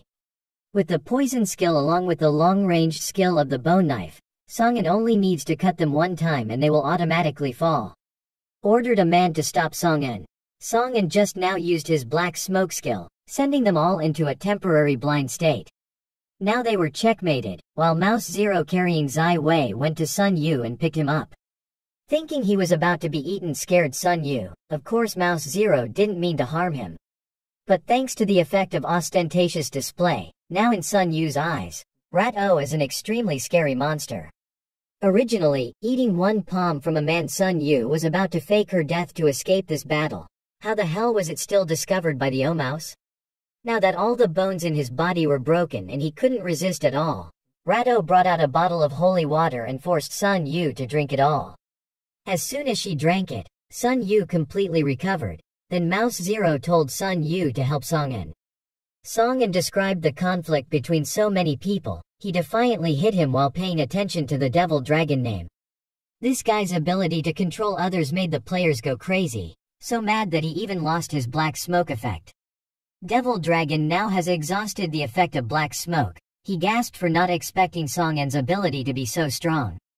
The way to use the subordinates as bait and then escape from this place. Those who have not been controlled see Song-in's terror and want to run away. Of course, the demon dragon did not let that happen, forcing everyone to return to hold Song-in for him. Song-in also did not expect that there was something wrong with this control skill of the demon dragon. It's impossible to control that many players at once. While Song-in was being detained, the demon dragon quickly ran away. He took the equipment and considered his purpose accomplished. However, Sun Yu was waiting for him as Song-in predicted. This guy did not have any attack power at all. While the Dong Shan group was still fighting, some bystanders were also observing them. This guy, Bai Mu, sat quietly on a nearby roof, observing them, not on duty, making Nana angrily knock on his head. These two people all have special classes, even that demon dragon is also a special class. However, this guy's class skills are very special, a skill called Betrayal that can only be used on teammates in all circumstances. It is neither a buff nor a detrimental effect, only bringing permanent revenge to those who have been used by him. This made it very difficult for the two of them to understand who this distorted skill was. In the end, even Lee J. Rui didn't know. Even when he is the main person in charge of designing the class skills of this game. Lee J. Rui was very curious to know who made the world like that. Right now, there was a large lightning bolt hitting the Dong Shan Guild, startling them. There must have been something wrong and they had to go there to see it quickly. 5 minutes ago Sun Yu hit the demon dragon once. This guy was under the influence of the class without any combat ability. Basically can't fight Sun Yu, can only beg Sun Yu to spare her, promise to return their equipment and leave immediately. Of course Sun Yu did not agree. Did he think about this when he aimed at them? Sun Yu knocked him directly on the head, causing Demon Dragon to lie still. At this time, Song-in ran to the place after taking care of all his juniors. This Demon Dragon is very cunning. Song-in wanted to check again to see if he was really dead or not. Right at this moment, voices in Demon Dragon's head began to appear. This name was the origin of a certain sect. The people of the sect were quite disappointed with the defeat of the Demon Dragon. But if he was a follower of the cult, he still gave Devil Dragon one more chance to correct his mistake. Right at this moment, lightning fell from the sky, startling Song-in. How the hell could lightning have hit this guy? Something must have happened. From the lightning column a demon stepped out, making Song-in turn pale. Song-in's intuition told him that this guy was extremely dangerous. Unexpectedly, this Devil Dragon is involved with the devil. Why the devil long laughed for Song-in to know. This is the power that his master gave him, to be able to take revenge on them. Now he swears to kill Song-in and Sun Yu most brutally. Sun Yu was so scared that he quickly asked Song-in. He remembered when designing the game there was no ability to turn players into demons. Even Song-in is wondering. According to what the Demon Dragon said, it seems that the master he mentioned is the final boss of this game. The Demon Dragon shot a powerful attack that made the two people turn pale. They could not withstand this power. This guy is still not used to his new body. If he stays here any longer, he will only die, but both cannot escape. So Song-in shouted for Sun Yu to leave immediately. In order for him to hold this guy back, Song-in used all his strength to attack but was unable to hit the demon dragon. The demon dragon used a new attack that Song-in couldn't dodge at this speed. His shoulder was also punctured by his attack. The attack was so strong that Song-in collapsed on the spot, while the demon dragon was very excited with his new power, vowing to take revenge on them and crush them until they were left with only despair. Sun Yu wanted to go back to save Song-in, but he chased her away. This place is no longer safe. Sun Yu was assigned the task to take Zai Wei away from here immediately. If you want to go, of course the demon dragon won't let Sun Yu go that easily. Song-in opened her bag and took out a piece of cloth. There is currently no healing medicine with her, so she has to temporarily stop the bleeding first. He already had a plan in mind that as long as this guy was a demon, his bone blade would be able to activate his inner self. But he still needed to hit it. This demon dragon always used ranged attacks. According to Song-in's judgment, his weakness is close combat. Rushing straight up to confront him must take advantage of the opportunity to give him a fatal blow. Meanwhile, Sun Yu ran away without seeing the demon dragon chasing him, making Sun Yu believe that Song-in was already fighting with it. He told himself not to feel sorry for him and turned back, because with Sun Yu's current condition, coming back would only get in Song-in's way. Just at this moment, I saw County Kinanda and Bai Mu passing by me. They were trying to chase Li J Rui to the scene. As for Song-in, he had successfully hit Demon Dragon, but this guy's ability was much stronger than he imagined. He grabbed Song-in by the neck and lifted him up, although he was hit, but this guy had the ability to heal himself. Song-in can't win against this guy. Song-in is completely helpless and the Devil Dragon can kill him right now. But if he did that, it would be too easy for Song-in. He aimed at Song-in's head and wanted to torture him. Fortunately, Li J Rui arrived in time to help him. Li Cherui realized Song-in this surprised him too, but now was not the time to ask why. Li Triet do need Song-in to provide information on the skills that Demon Dragon can use. In terms of skills, this guy has an extremely strong long-range attack, in addition to self-healing ability. That was more than enough for Li Triet do to beat him. With very strong arguments, he did not allow evil to appear in this world. We must kill the Demon Dragon as soon as he has not received too much power. Kill me. Why would the Demon Dragon laugh? He now receives power from the master of this world. Even if he is the strongest person in the game, he cannot do anything. Li Triet do does not like to talk too much and directly show off his full strength. Song-in looked at it and had to gasp. His class was a special class and had already awakened. In response to Li Triet do, the Demon Dragon also brought his final state to confront him. Li Triet do let Nana treat Song-in's wound, then rushed to attack the Demon Dragon. Nana healed all of Song-in's wounds, turned around and saw Li Triet do overwhelming the other guy. But Song-in knew this guy wasn't that simple, so he had to do something while he wasn't paying attention. Li Triet do pushed the Demon Dragon to the ground to ask who his owner was. As soon as he lost concentration, the Demon Dragon shot him straight in the stomach. Then there were countless palm strikes aimed at them. Li Triet do bent his back to defend. There wasn't any space for a counterattack. Right when the Devil Dragon was feeling proud, Song-in had already circled behind him, stabbed him straight in the chest, and then activated the sword's passive. Bone. The situation is still not good at all. The Demon Dragon healed himself even while suffering from the internal damage from the bone blade. Li Triet do's opportunity, he rushed forward to coordinate with Song-in to attack. The Demon Dragon screamed in pain, but he was still able to fight back and knock them away. The gods hated traitors, so they cursed them to be immortal. And this guy is the devil of betrayal. He himself cannot die or perish. Now it was time to counterattack them, and the Demon Dragon unleashed countless attacks. Regardless of whether he hit them or not, he fired randomly, causing everyone to bend their backs and dodge. Bai Mu tries to support Nana while she also has to constantly heal him. The Demon Dragon rushed forward to attack Song-in first. He ignored the injury on his body and attacked Song-in. Realizing her opportunity had come, Song-in immediately slashed his chest, then was startled to realize that this guy was planning something. Song-in hurriedly wanted to use his black smoke skill, but it was too late. He punched Song-in straight in the chest, sending him flying away. Nana's recovery skill also loses its effectiveness. If you hit him once, Song-in will also receive equal damage. This situation is not good at all. The only way is to use this bug even though it is a bit dangerous. But if you don't use it, everyone will die. Demon Dragon has both blindness and poisoning effects from Song-in. However, due to the huge difference in strength between the two sides, the effective time was reduced. Demon Dragon's poison star was never afraid of that, as his right shoulder was poisoned. He immediately tore his right shoulder and the poison state was gone. Li Triet-du rushed over to see if Song-in's condition was okay. He's fine and can still fight, but this case is really troublesome and this guy's recovery ability is too strong. It seemed like there weren't any weaknesses at all, however Li Triet-du discovered something. He needs time to recover from his injuries. As long as they deal enough damage so that he doesn't have time to recover, they can win.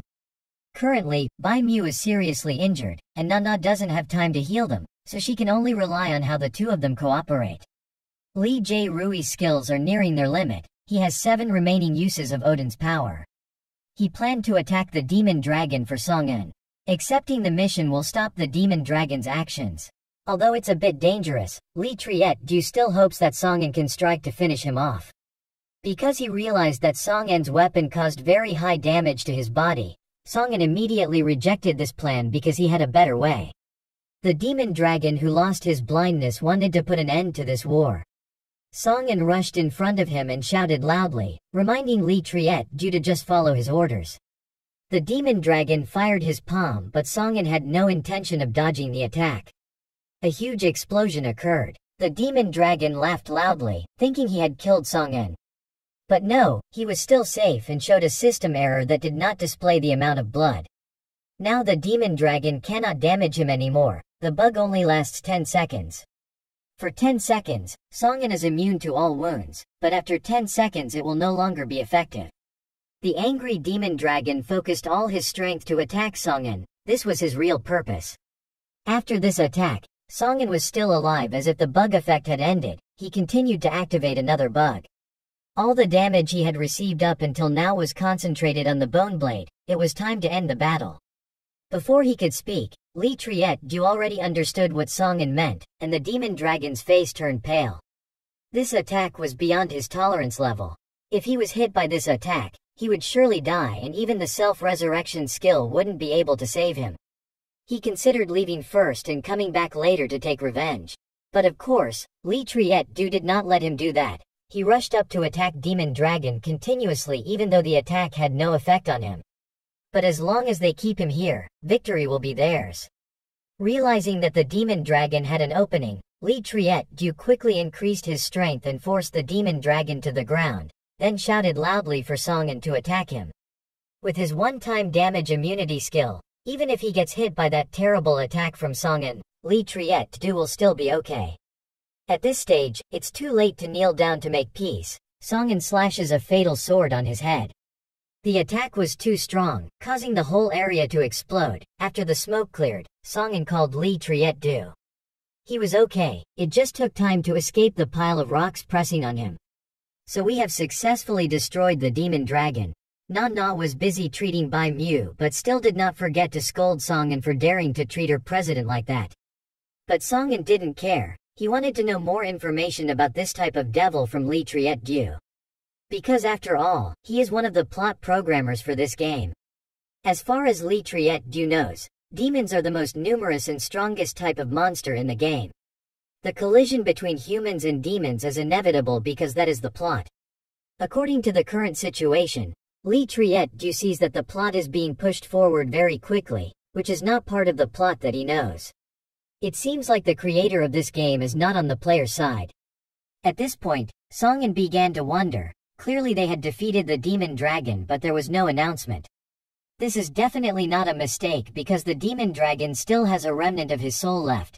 He intended to take advantage of the two people talking and go somewhere else.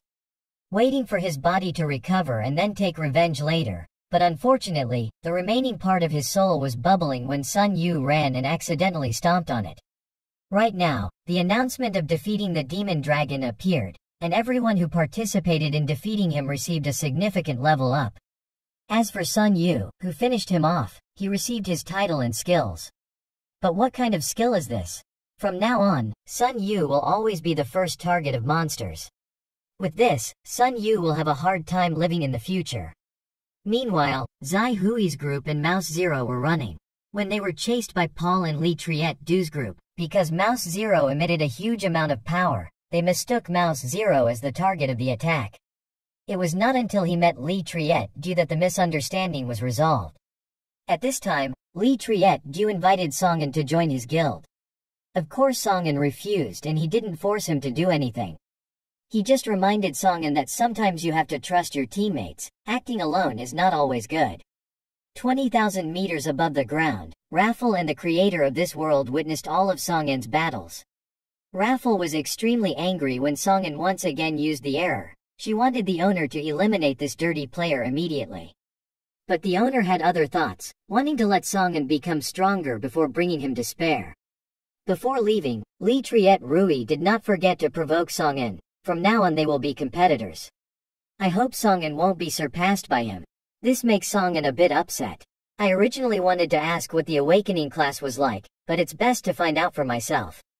After receiving advice from Li Triet-Du, Songen decided to trust her teammates a little more, inviting Sun Yu and the others to go destroy the dungeon with her. But at this point, they all refused. Having just gone through a big battle, everyone wanted to rest. Only Zai Wei was willing to go with him. The place that Songen was about to go to was the wooded forest. Zai Wei was a little worried. Because the monsters in this forest must be at least level 28, taking such a risk is not worth it, rather than going to a dungeon with a lower difficulty. This made Songen laugh. What he was doing was not risky but just trying to remove the Feng seal for Zai Wei. Songen mentioned the first day they met, when Songen was still a disoriented person who didn't know how to do anything. It wasn't until he met her that Songen discovered his talent for interpreting codes in games. This directly motivates Songen to develop herself, create cool things and then have a stable job. Zai Wei is not only his friend but also the benefactor of his entire life, so this little bit of danger is not worth it for Songen to neutralize the Feng seal for her. While having a touching conversation, Feng appeared and asked to go with them, arguing that she was a merchant who could help Songen collect materials.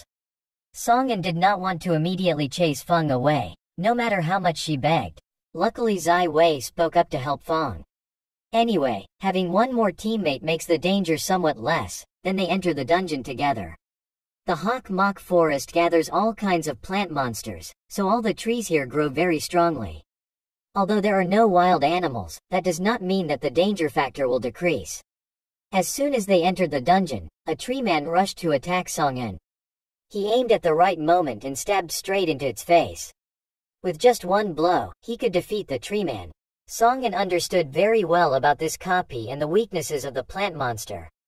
Zai Wei and Feng stood behind him, reminding Songen to be careful, when another group of bird-like monsters rushed to attack him. The flying monster was quite annoying, but Songen was prepared. He threw a seed on the ground. Immediately a carnivorous tree grew up to attack the monsters. Because this forest is a growing area for plants, his carnivorous plants also received a significant increase in power. Songen rushed to attack the monsters, while even though he was equipped with an invisibility cloak, Zai Wei and Feng were still discovered by them. With just one or two, Zai Wei can still defeat them with his Class A weapon.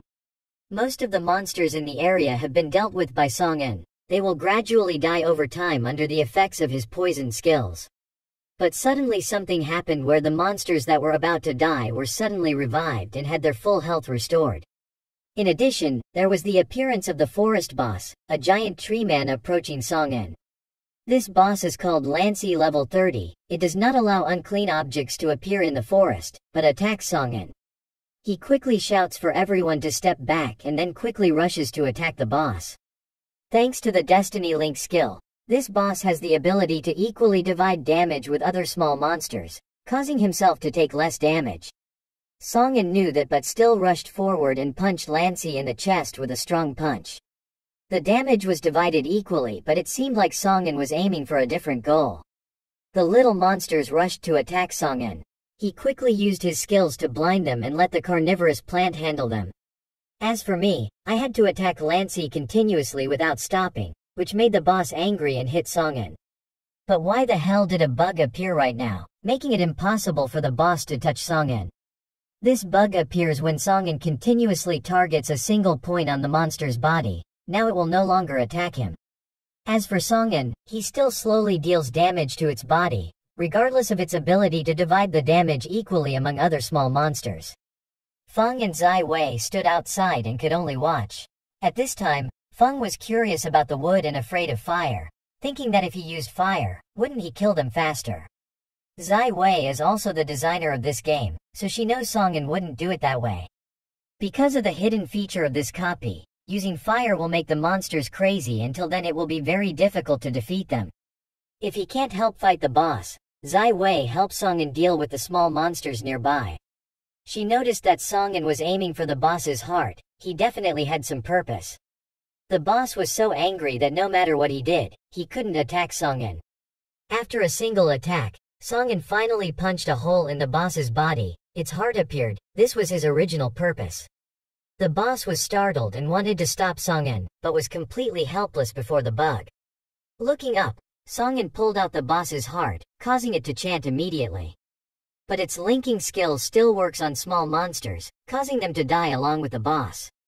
Songin quickly took the boss's heart back to Zai Wei. This was what helped her neutralize the Feng seal.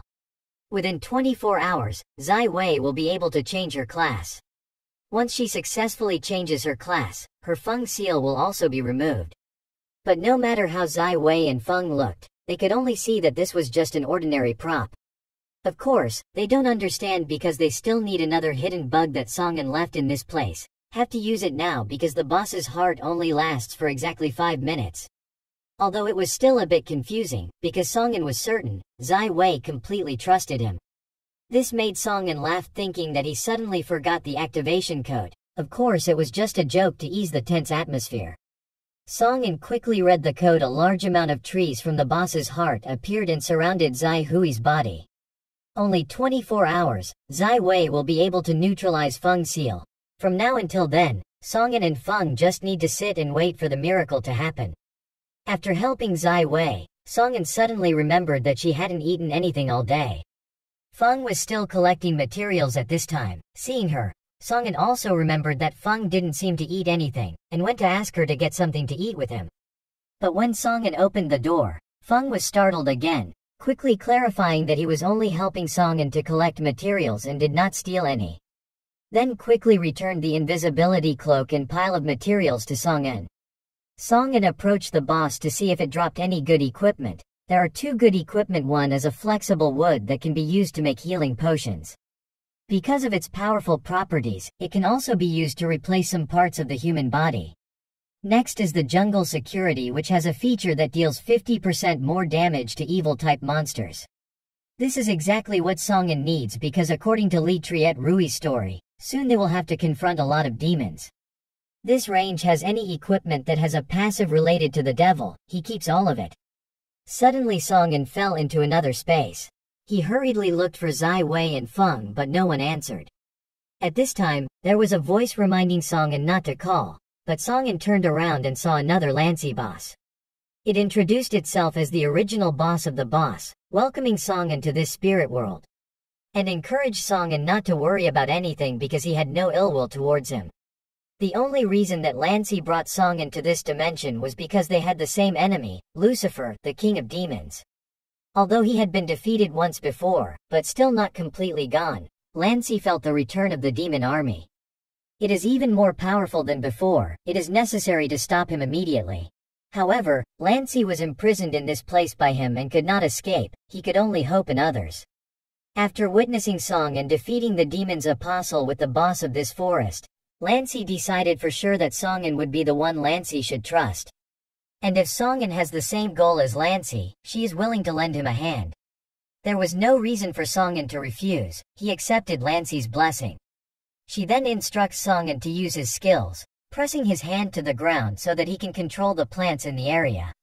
This skill does not cost Songin mana, but it greatly affects his spirit. As long as Songin's spirit is strong, he will control countless plants. Song-in woke up dreamily when Zai Wei and Feng called repeatedly. One day had passed since Song-in lost consciousness, which made them very worried. Song-in must also be surprised by this, because when he tested his new skill, Lancey was not careful, but overreacted, causing him to faint for too long. This skill has a slightly strong side effect that has to be used more carefully, after which Zai Wei shows off his new class to Song-in. As for Feng, he brought all the crystals to him, then knelt down and begged Song-in to give him a living wood spirit body. This was the item she had been looking for a long time to treat Xiao Wu. Meanwhile, Sun Yu's group is still fighting monsters. Currently, Sun Yu is more confident than ever. Thanks to the skill after defeating the demon dragon, now all the monsters were targeting Sun Yu alone. He just let them do whatever they wanted. Because they also received the automatic healing ability of the demon dragon, the others took advantage of when the monsters were provoked and rushed to kill them. While Sun Yu was excitedly thinking that she was different now, another group of monsters rushed to attack him due to the influence of the provocative skill.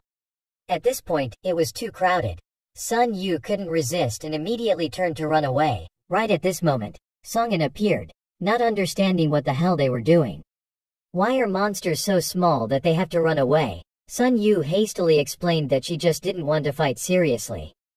Feng quickly returned to meet his teammates, introducing them to Song-in as a selfish and narrow-minded person. Thinking that Song-in didn't hear anything, his ears were too calculating, so Song-in brought out the herbal spirit body. The item that Feng needs is still in his hands. This is a good item and Song-in is thinking about how long he should make her work for him to pay this debt.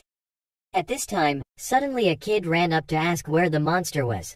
This kid looked stupid when he slipped, making Sun Yu the one who got hit by magic from him. Seeing that Feng had returned, Zheji quickly went to tell her that Feng was not at home for the past few days, making Xiao Wu so sad that she did not want to eat.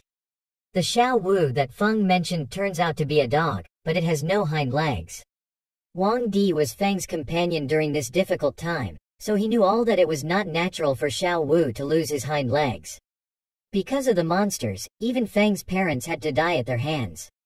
Xiao Wu is Feng's only remaining relative, that's why she doesn't mind taking risks to find a medicine that can help Xiao Wu regenerate her hind legs. This touching story really made Song-in have a different view of her, so he spared Feng no more and gave her the active wood spirit body. Thanks to this equipment, from now on, Xiao Wu can freely run and jump first. When Wang Di saw Xiao Wu's leg grow back, he also gasped in surprise. This was so contrary to common sense. Song-in did not forget to remind Feng that he would have to work as an employee to pay off his debts. Only now did Sun Yu wake up after receiving Zheji's attack. Sun Yu's clothes were all wet and she had to change. Seeing this, Wang Di quickly took Sun Yu away, not forgetting to invite Song-in and Zai Wei to go with him. Song-in was about to refuse, but after knowing that the place had hot water and food, she immediately agreed.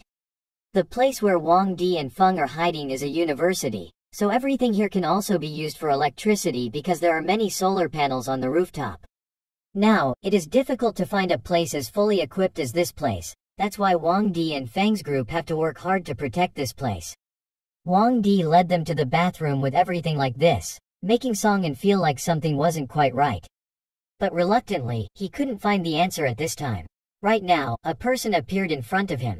This person's face was as white as a ghost, making Song-in scared. Seeing him screaming made her afraid that Song-in didn't love her, and then immediately hid in the wall and left.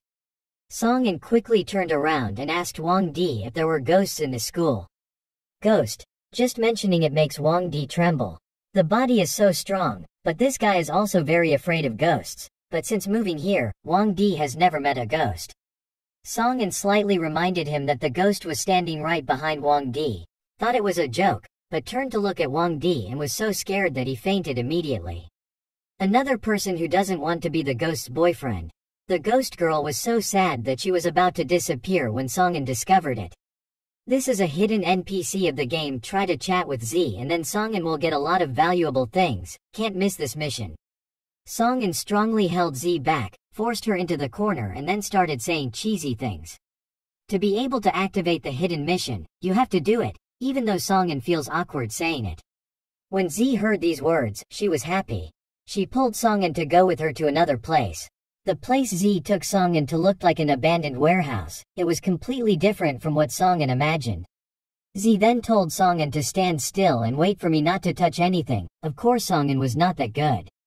He saw a few romance books on the table. He opened them curiously and turned out to be Mrs. Z's notebook. It's full of scary ways to keep a guy. Like in order to keep your boyfriend by your side forever, you have to cut off his legs. Reading this made Songin panic. At this point, Songin was startled to realize that Mrs. Z also wanted to learn this way to keep him by her side. At that moment, Z appeared with a giant pair of scissors, scaring Songin to death. He quickly begged Z to calmly negotiate whatever he had. But Songin deduced that Z just wanted to cut his hair. Songin sat still and let Z cut his hair.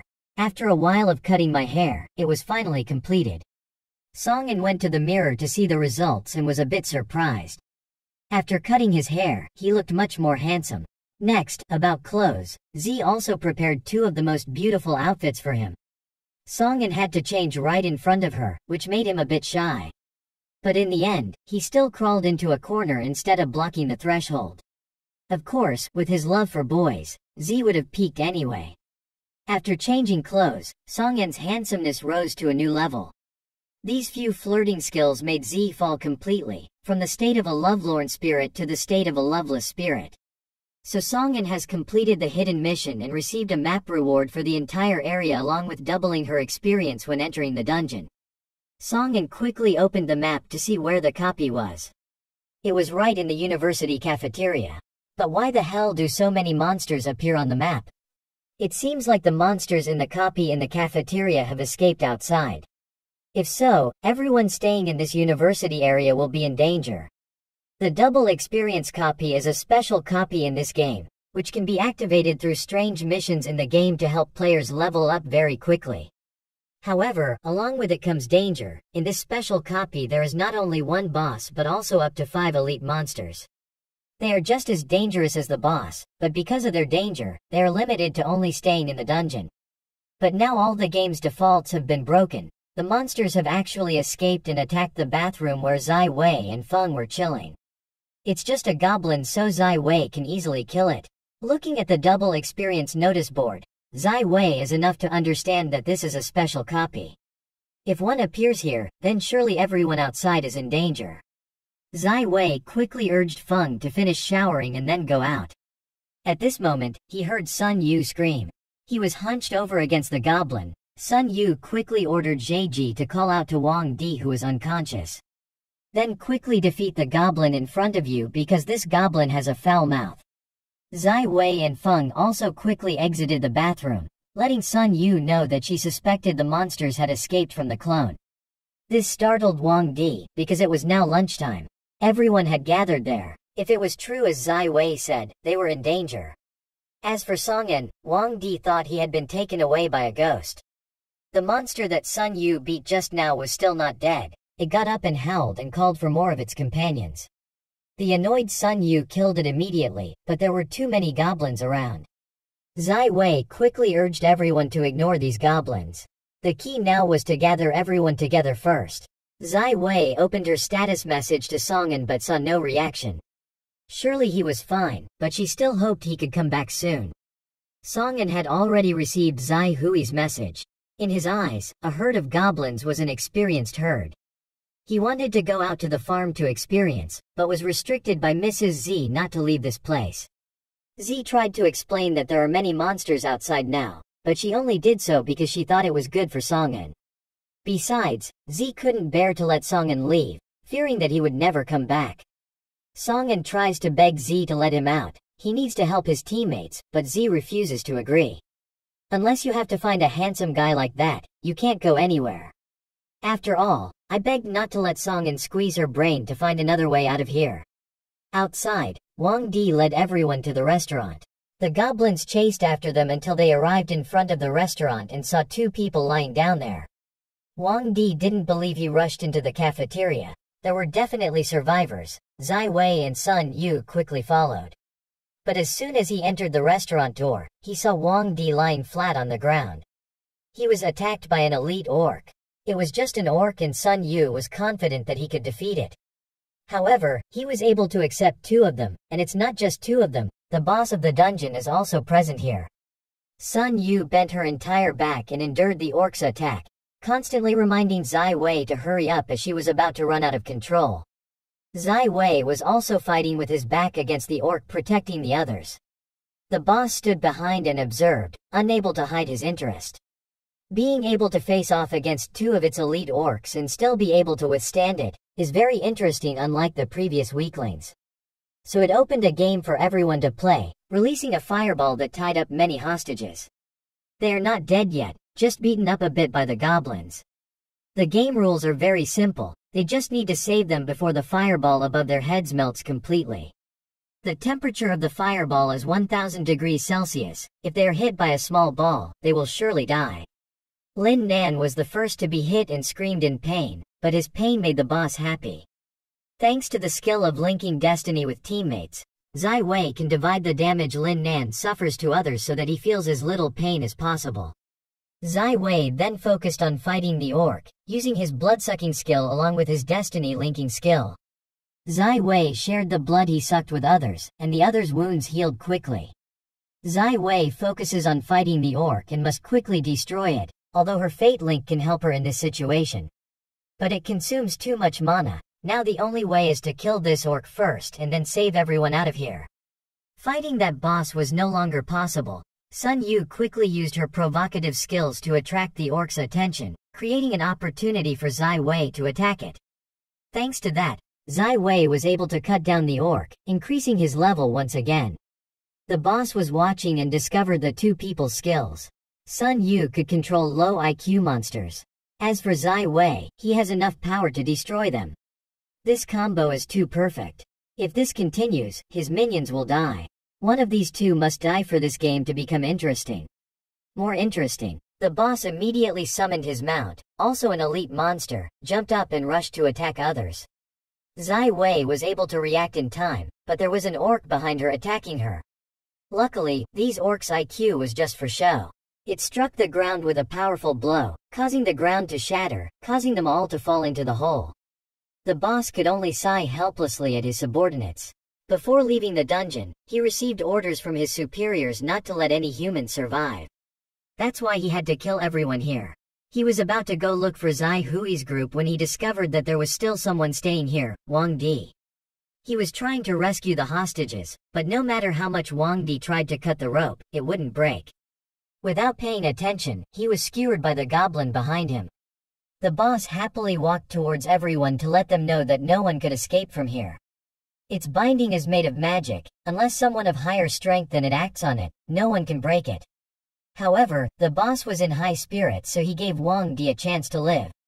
As long as Wang Di killed his teammate himself, he would forgive him. Of course, Wang Di did not agree, so there was only one way to die. Just when Wang Di was in danger, fortunately Song-an arrived in time. With just one attack, he could defeat the boss's mount, making it surprised.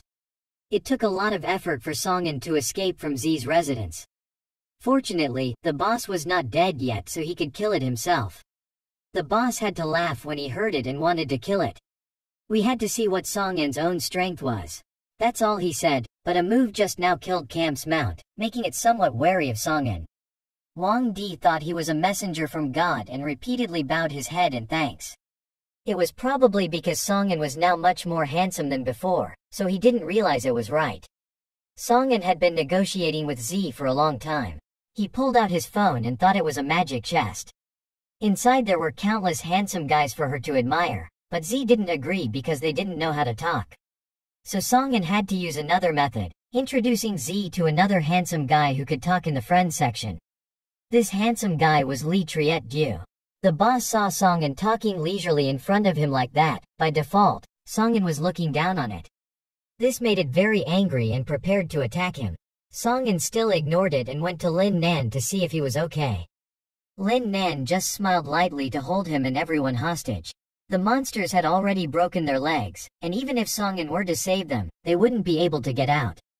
The boss hit Song-an with a powerful blow. At this distance, even if Song-an dodges, the hostages will still be hit. But Song-an had no intention of dodging. He swung the bone sword in just one blow, causing all the damage of the boss's move to disappear. This made the boss gasp in surprise. Song-in then untied everyone, throwing them some sea-level equipment and a bottle of holy water. There are so many people here, so we have to divide it equally for them to drink. If they can't do it themselves, let Wang Di do it for them. Seeing that everyone had lost the will to fight, Song-in repeated the words Lin Nan had reminded her of before. If you can't fight back, running to save your life is the most important thing. That's only true in some cases. The more you run, the weaker you become. If they don't want to die, they have to bravely face things that are dangerous to them. The boss quickly ordered the goblins to rush to Song-in, then Song-in rushed to attack the goblins. He gave them a way to live. Now it's time to see what Lin Nan and the others will choose.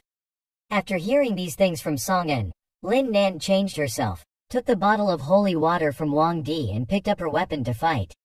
All the others also had their wills boiling, drinking holy water and confronting the goblins. The boss looked at the situation and was afraid of turning pale. What the hell was this? Clearly just a minute ago. Those people had completely lost the will to fight, but since Song-in came here, everything had changed beyond the boss's control. The body told it was in danger. Song-in attacked the boss, but it still had time to react. It angrily used its magic to counter Song-in, but its casting speed was still too slow. Not giving it time to cast its move, Song-in quickly approached it, but the boss had the skill to teleport into the air to prepare to counterattack Song-in. But the monster Song-in can still hit it, with the long-range effect of the Bone Blade. Because Camps is an evil-type monster, the Bone Blade's passive is activated, with just one hit to instantly defeat it. Meanwhile, Lin Nan and the others were still holding back against the goblins. Even though they had the will to fight, they didn't have much fighting experience and were still overwhelmed by the goblins. However, that wasn't enough to knock down their fighting spirit again. Lin Nan swore that as long as he didn't fall, he would fight to the end. After a long fight, they finally succeeded in destroying all the goblins, with the copy's passive doubling their experience, and their level increased rapidly. As for Song-in, he went to the boss and wanted to know the reason why they were able to leave the copy. The boss just laughed, but for him, the evil king is the strong one. He is just one of his pawns. Killing him here may not make Song-in stronger. Its appearance here is only to survey the situation for the army behind it. There is still a lot of good drama. Song-in should slowly enjoy it. Camps shouted loudly and chanted the last of his magic, causing the dungeon gate to explode, releasing a lot of lava from inside. Camps used suicide to signal that the army of war demons would soon arrive. The whole room is now only a sea of fire surrounding them. Song-in hastily found a way out. Song-in ran back and told everyone he had a way, but they needed to trust him and asked them to stomp on the ground together with the same fate. Although he did not know what Song-in meant, it was clear that he had just saved them once. There is no reason for them not to listen to Song-in at all. Song-in and everyone quickly stomped together. At first, their frequencies were still not the same, so Song-in had to constantly remind them. The fire was about to spread, but luckily he activated a hidden bug in time, causing everyone to be kicked out of the game. When the fire touches them, they don't feel hot at all, but this state lasts for at most 1 minute. They had to quickly find a way to fall from this place. At this moment, Zai Hui's voice rang out. She and Sun Yu were at the bottom of the pit, which was quite safe where everyone could temporarily take shelter. However, they had to run through this fire to reach the previous hole. Song-in hopes everyone is brave enough to do it. Of course they are brave enough. Just now they were a little bit dead, so why the hell wouldn't they try again? They ran through the flames and jumped into the hole where Sun Yu and Zai Wei were already standing to help them. Song-in let everyone go first and I had to go back to get the things from Camps. It takes a long time to beat it like that. If you don't take it, you will lose a lot of money. But you have to be quick because the effectiveness of the bug is about to expire. The fire was about to spread to the whole floor below and there was no time to wait for Song-in anymore. Sun Yu pulled Zai Hui's hand and left with the assurance that Song-in would survive anyway. The whole building exploded as soon as they had time to run out. Everyone was worried whether Song-in would be able to escape in time or not. Right now, Song-in appeared in front of everyone. Fortunately, when he killed Camps, his level increased enough to open 2 more skill boxes. And this Camps guy has the ability to teleport, so that Song-in can teleport outside the building to escape the fire. Then Song-in called Zai Wei and Sun Yu to talk privately. they still didn't realize who Songin was. So it took another moment to tell them what had happened. Sun Yu thought that Songin called her out here to give him good equipment. Of course not, the special copy has doubled the experience, so where can you get good equipment but only souvenirs? Then Songin mentioned the main plot in the game to them. Sun Yu immediately realized that it was the evil mission to invade Hademon Kingdom with difficulty up to SSS level. Monsters from that quest must be at least level 80 or higher, and Songin was afraid that was about to happen. This scared Sun Yu that level 40 monsters couldn't even fight back at this level, let alone level 80. Zai Wei is still very calm. She knows that Songin called them here to talk privately, for fear that people could not stand this attack. It's hard for them to gain confidence if they know about it now, their success will be gone. In addition, Zai Wei and Sun Yu are both publishers of the game, so calling them out here and telling them will be easier to find a countermeasure. Meanwhile, at a nearby cliff, Feng had eavesdropped on everything. Sun Yu thinks that there is nothing they can do to hide from their strength now. While Zai Wei thinks otherwise, she thinks that she should unite with everyone to face this challenge together. Songin also agrees with this idea. In the immediate future it is necessary to ask for more opinions from Li Triet due to see how he feels. As soon as he mentioned it, Li Triet Rui appeared immediately. Songin then asked his location and went there. Songin Loi showed off his new skill with this skill. He could go anywhere. Watching Songin teleport away made Zai Wei helpless. Sometimes she even thought that she was not the creator of this game anymore, because everything good fell into Songin's hands. Meanwhile, on the side of Li Triet Du, seeing the captain sitting quietly waiting, Na was a bit confused. If there's going to be a war, they should go prepare, not sit here, and this place is far from where Songin is standing. Na thinks he won't be able to come here. As soon as he finished speaking, Songin appeared in front of them. Just looking at it was enough to make Li Triet Du see that Songin was much stronger. From the first day we met, he believed that he was not an ordinary person. Cooperating with Songin was indeed the right choice. After that, Li Triet Du took Songin away so he wouldn't waste any more time in this place. Suddenly Songin realized there was a very strange look looking at her. He stood in the ranks of Li Triet Du's team members and looked at his face, making Songin a little familiar but temporarily couldn't remember where he had seen him. According to Li Triet Du's calculations, they didn't have much time left. To be able to send out such a huge army, Li Triet Du only saw one possible place. That is the entrance gate to Xian Hell, border area K. But there the terrain is so dangerous that it is impossible to attack in advance. Bai Mu then turned on the world map for them to see. This gate was located opposite Hademon City. In this case, Songin already has a solution, concentrating all his forces in the citadel. The time to go from the gates of hell to the city takes about 5 days, plus about 1 more month before they appear, just enough for them to fully prepare equipment to fight them. Right at this moment, the guild's deputy group appeared, opposing this idea, saying that defense only created opportunities for them. Introducing himself a bit, he is Sha Qi, Hu Li's younger brother, whom Songin previously killed. No wonder he is so mean to Songin. But Songin didn't dare to admit it directly. He was the one who killed Hu Li, who told him to dare target him. This incident came so suddenly that Songin did not have time to plan. Although what he did was not wrong, the truth is that Hu Li was previously Li J Rui's person, so causing trouble with them at such an important moment is not a good idea. Songin thought of the effervescent song from this place. Then Li Triet Du spoke up, reminding Sha Qi not to mention this matter again. Li Triet Du defended Songin anyway.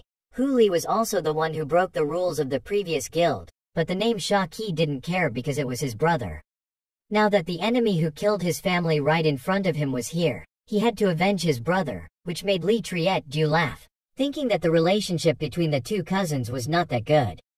Sha Qi did not deny anything. It is true that his brother is a bastard, but revenge is just an excuse. Sha Qi then asked the president to let him challenge Songin.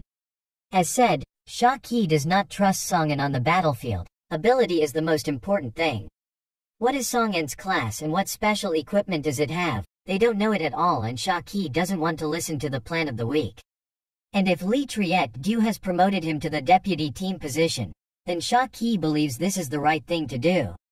Songin stopped Li J Rui from accepting the challenge. If Sha Qi had opposed his defense plan, He must have been very confident in his ability. Song-in suggested an offensive and defensive battle. Sha-Ki was the attacker and he only defended. No matter which direction Sha-Ki attacks, as long as Sha-Ki can hit him with one hit, he will win. And to prevent the guild from losing a person with strong fighting ability, Song-in promised not to fight back. This made Sha-Ki think that Song-in was looking down on him, so he immediately accepted the challenge. The match broke out and Paul was a bit worried about Song-in, asked the captain to lend Song-in a shield to defend. But looking at Song-in's appearance, he must have prepared something, so this is not necessary. Seeing Song-in not even bothering to defend made Sha-Ki even more angry. When she entered the battle, she immediately used her special class skills. Summoning 2 wolves will now be 3 against 1. No matter what Song-in is thinking, as long as Sha-Ki's image comes close, 3 against 1 will be a shame. They rushed to attack Song-in that he directly controlled the plants to block their attacks. Then Song-in used the skills of his merchant class to create a towering fortress for Sha-Ki to do whatever he wanted. The name Sha-Ki responded immediately, turning his 2 leopards into birds to attack. Song-in pulled out the staff of the previous camp's boss. Although it could not be used, the mana stone in the staff was a fire element that could help Song-in create a flamethrower for the fortress. One of Sha-Ki's birds was defeated, but one bird managed to reach Song-in. He used the teleport bird behind Song-in to attack, but Song-in already guessed this. He used his teleport skill and destroyed the construction. The name Sha-Ki fell straight to the ground. Lee Jae-du quickly let Nana go to treat Sha-Ki, and at a glance, she knew the battle was over. Sha-Ki crawled out of the dirt and couldn't believe he lost so easily. He is completely unable to predict Song-in's intentions, and Song-in always knows what he will do to stay one step ahead.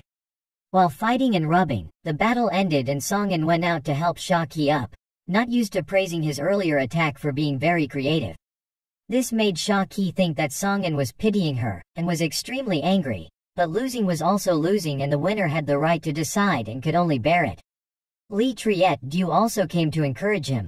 From the moment Song-in proposed the topic for this battle, he knew he wanted to apply it to the battle. In combat, it is completely different from regular combat. Sometimes you have to focus more on your own life, not just seeing the enemy and rushing up to fight them. With his merchant class, Song-in can not only provide equipment, but can also reinforce the bamboo sword defense for Hadimon Citadel. Lee Triet-du smiled and advised Song-in not to hide anything anymore, because ordinary merchants could never do things like Song-in just did.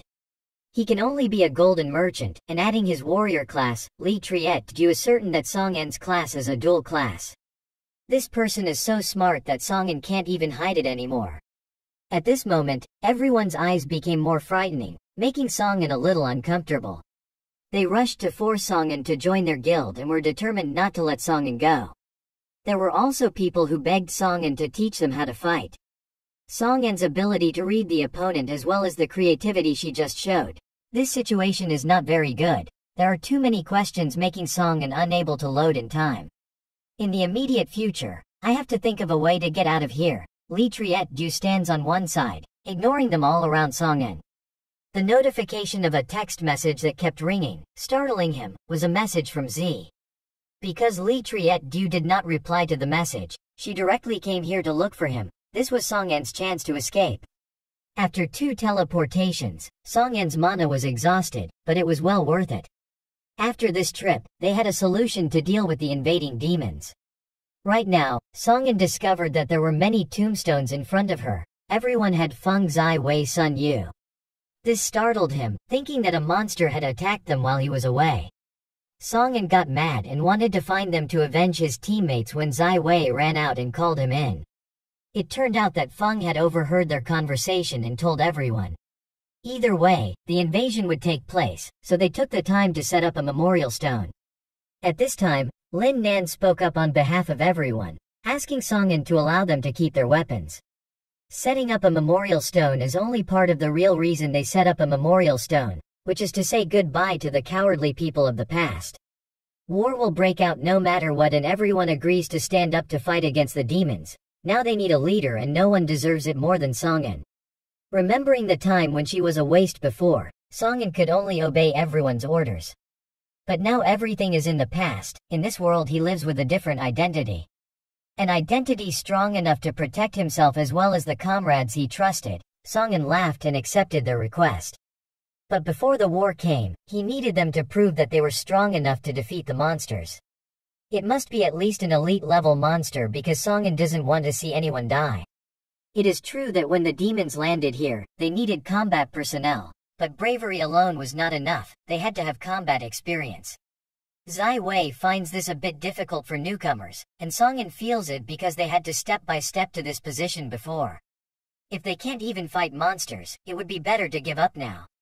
Lin Nan is determined not to give up, everyone has agreed to prove it.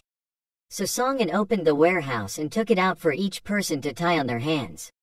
After tying it, everyone was linked together. Sun Yu immediately remembered that this was the skill to tie up teammates that Songin had planned to add before but was stopped by the boss.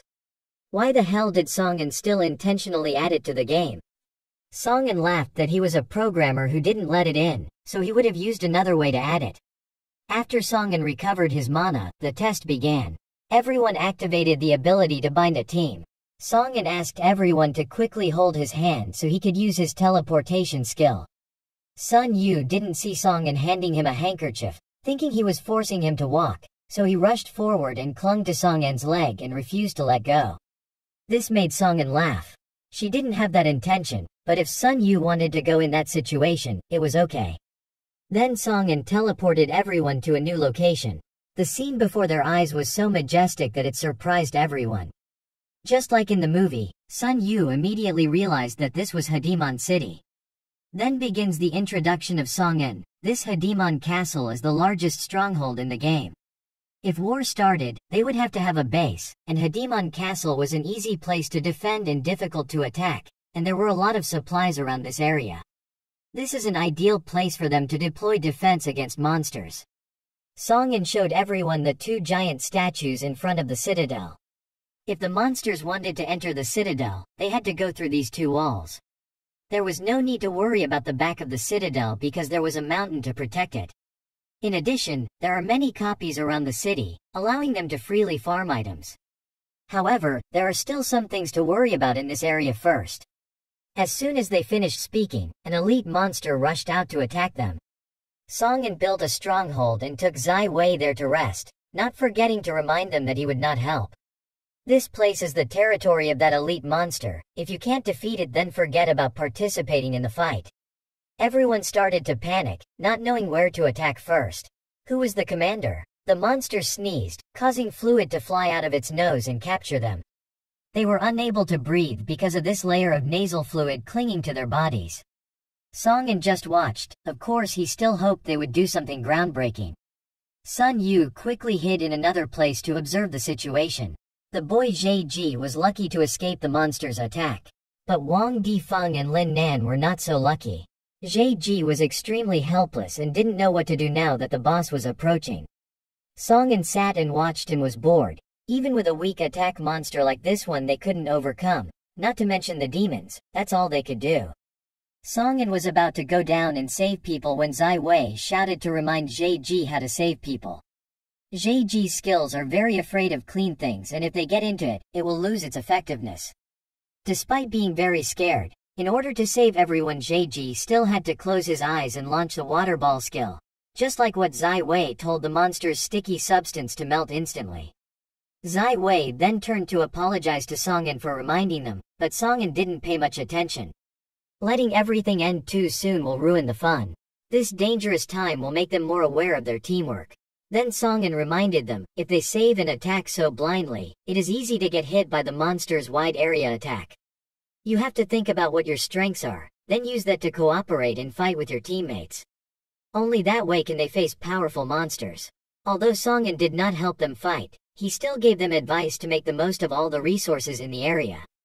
For example, hiding behind that rock, that's exactly where Sun Yu is hiding, which angered Sun Yu and scolded Songin. As soon as he showed his face, his skill automatically activated to provoke the monster. The monster rushed to attack Sun Yu. Lin Nan understood the problem and ordered the two fastest people, Wang Di and 7NHI, to harass the monster.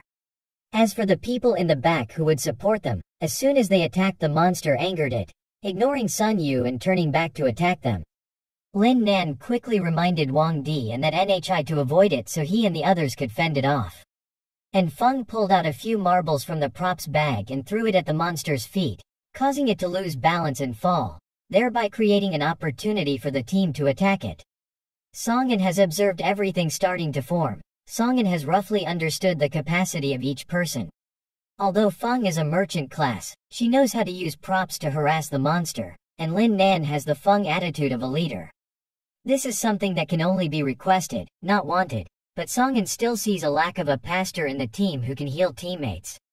Looking at Xiao Su, it seems like this will be a potential person, but her fighting power is too low to attack the monster that she almost chanted. Taking this opportunity, Sun Yu rushed out to save the beauty. After a while of fighting, they finally defeated the monster. Passing this test and thinking they could rest, but they didn't. Songin gave them a few minutes to adjust their equipment and prepare to go to the next version.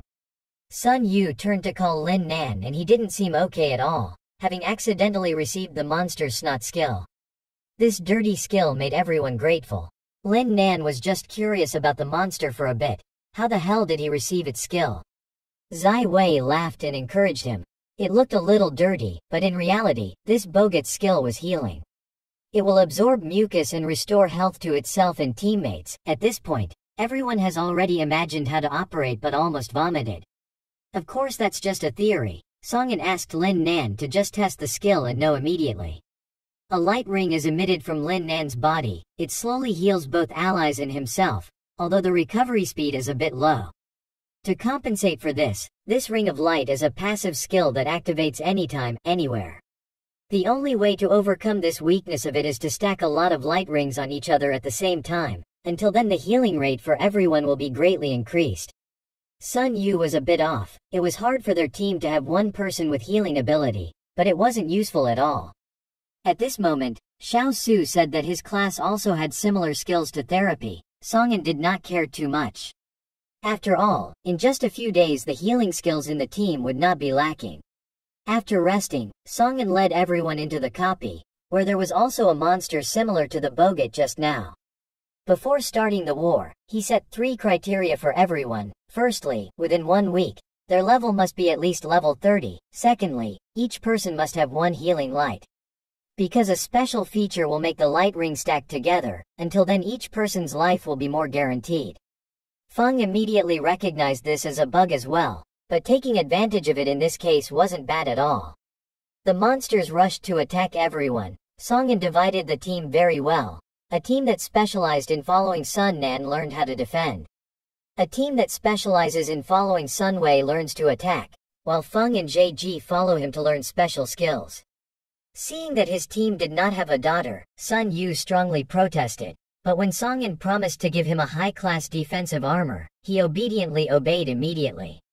At this moment, the new boss appeared. Zai Wei hastily asked everyone to back off, because this boss's skill is to use his own blood to strengthen a very dangerous attack. Songin is not afraid of anything. Now is his 3rd request. From this moment he asks everyone to fight with their lives.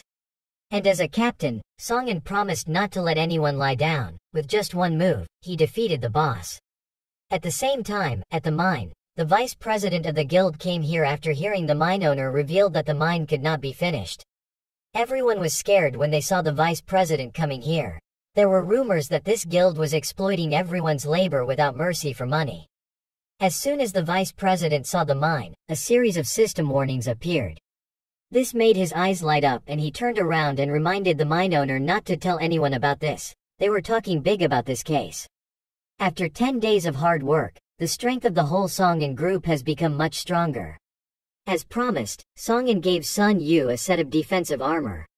The properties of this armor are not only strong but also have the ability to cause negative effects on the person attacking Sun Yu. The level 40 Earth Dragon doesn't have any chance with Sun Yu's group's attack strategy. It can only stand still and wait until its strength is exhausted and then Songin will shine. He used his invisibility cloak to circle the back of the Earth Dragon and finished it off with just 1 hit. This surprised Justin, who had just joined the team. The president's strength was too strong, so he constantly flattered Songin. Then he looked to see if everyone was injured. Of course they were, but it wasn't much because everyone now had the healing light ring skill. Piling on top of each other made their recovery speed increase dramatically. Justin also wanted to contribute to the president's cause. So the boy picked up a hoe and worked hard to dig for ghosts, hoping to get powerful equipment from Song-in. Then Song-in went to the corpse of the Earth Dragon to see if there were any good things. This time, he was very lucky to receive the Earth Dragon Bone, which helped him strengthen the bone sword to another level.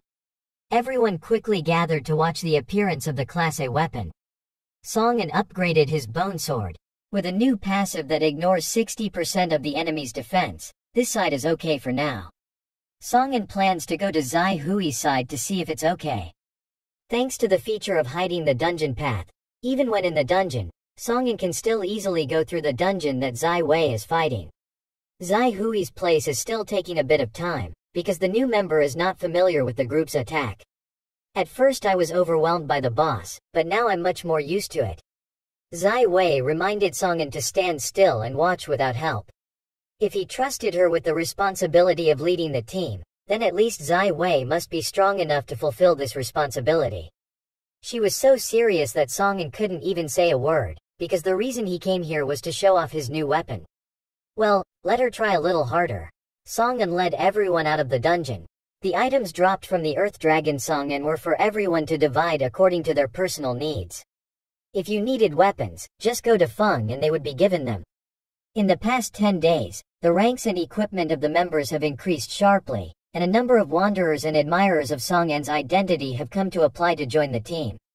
The number of members of the team from the original 11 people has increased to 21 people. That's why we can no longer keep the name of a team and switch to a guild. And Song-in named his guild Zero. Seeing Song-in come out of the dungeon made everyone excitedly greet him. Song-in was still not used to the way they called him guild leader, so he felt very awkward. But it's not bad to be called like this. Song-in sneered. At this moment, Feng excitedly ran up to him and told him that she had successfully created a magic gun. In the merchant's creation system, countless pieces of equipment, such as swords, armor, and shields, can be crafted at any time. At the same time, it is also possible to create a number of special equipment thanks to rare materials, but among them there is the most special equipment. But it's not certain that you can make it if you have rare materials, because the success rate of making this weapon is only 0.01%. That is, out of 10,000 new items, one item is a magic gun. Feng excitedly showed off his achievement to Song-in. It took her 9 days just to make this gun. Sun Yu also gasped in surprise. He was also a member of the game's creation team and did not know about that weapon. This made Sun Yu think that Song-in was using a bug again.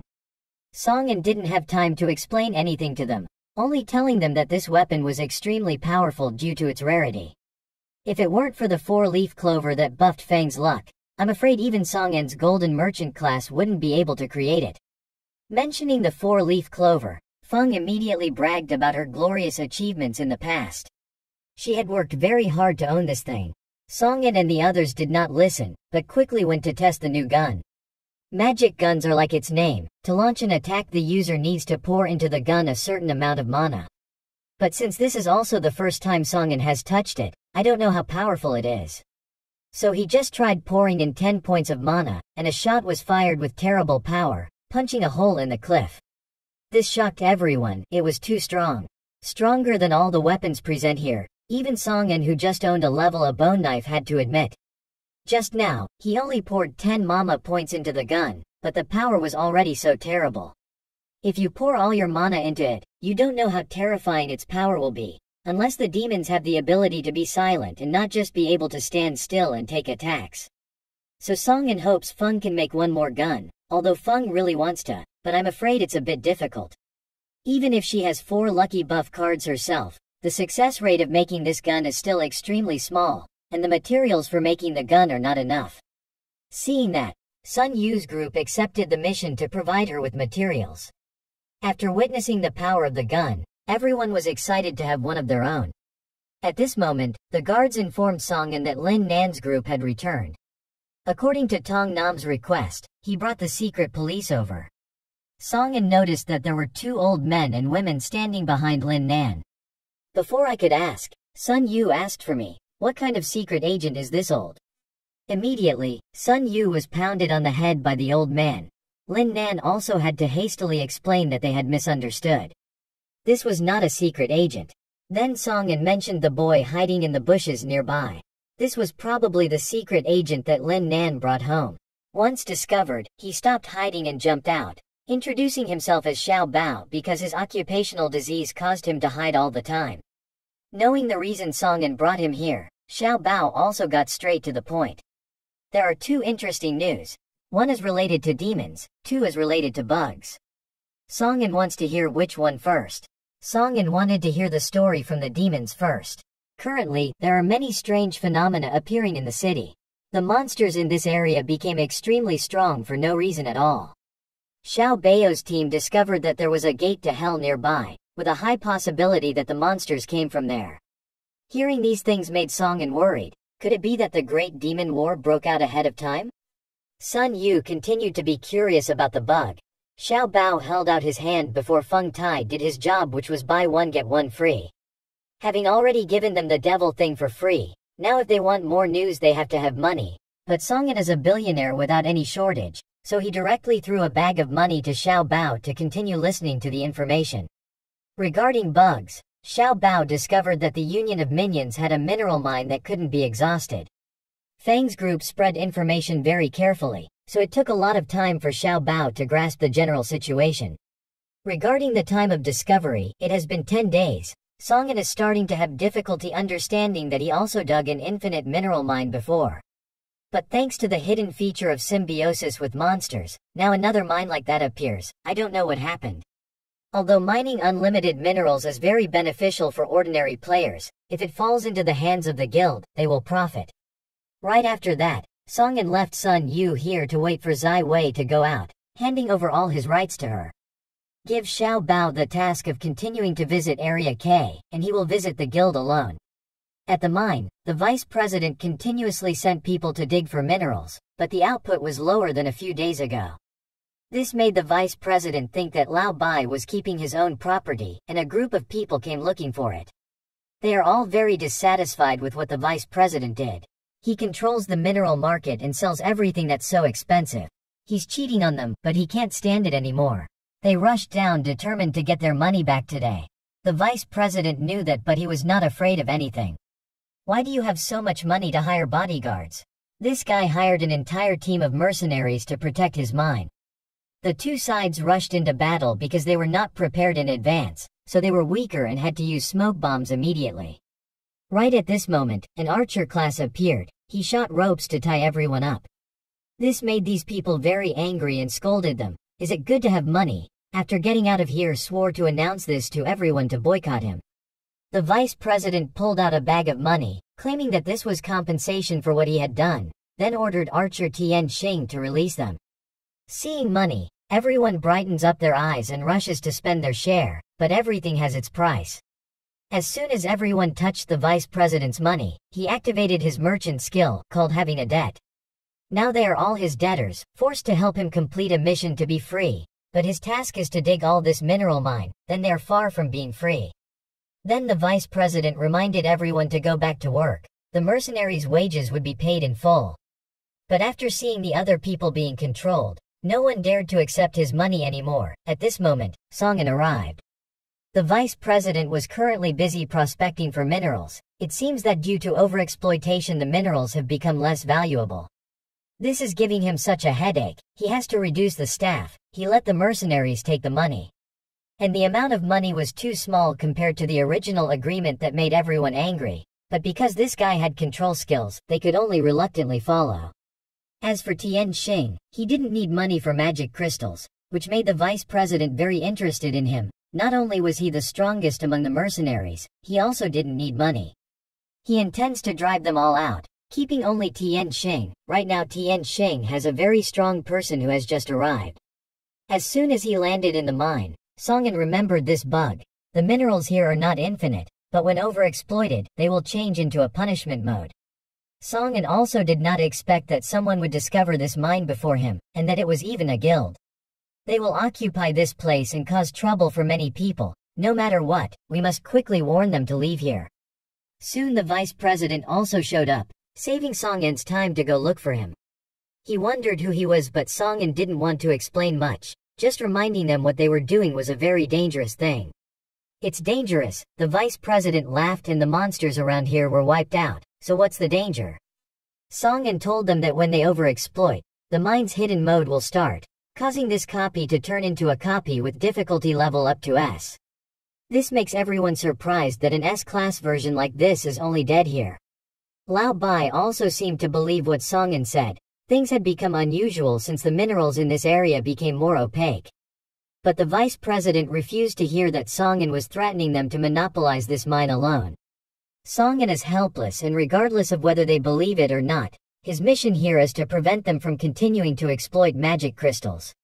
Lao Bai quickly sent people to attack Song-in. This made Song-in angry and then kindly advised them not to listen, and if they wanted to attack, they could only use strong measures. Song-in pulled out a bone knife to prepare to fight. The power emanating from the weapon made Tian Xing also wary. Song-in rushed to use the black smoke skill to make everyone go blind. Tian Xing was motionless and started jumping numbers. From the beginning, he felt that this mine was unusual. Maybe Song-in's advice to them is true, but anyway, they must complete the task in the immediate future. Catching Song-in and asking later, Tian Xing raised his bow to attack. An arrow flew straight towards Song-in, startling him. Apparently this place has a lot of black smoke covering their eyes. How can there be such an accurate arrow? Even though Song-in had time to react and dodge, this arrow could still change direction and hit. Now Song-in realized that Tian Xing's presence was unusual. If they were on the same team, close combat would certainly be very weak. Song-in rushed to approach. Tian Xing shot out a layer of fire shield, then a binding attack that made Song-in unable to escape. Tian Xing stopped everyone and directly asked Song-in's purpose. He wanted to know for sure if an S-level copy would appear. Song-in sneered at him with no purpose to lie. In addition, the loser was not him. At this moment, Song-in used the blessing skill of the jungle to tie everyone up.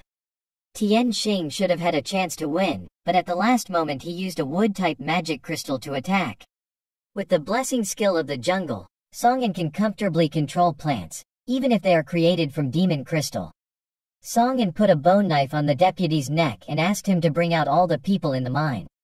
But this guy still laughed once he activated his skill. Unless the mine was completely dug up, there was no way he could escape from there, and he still had a skill this evil.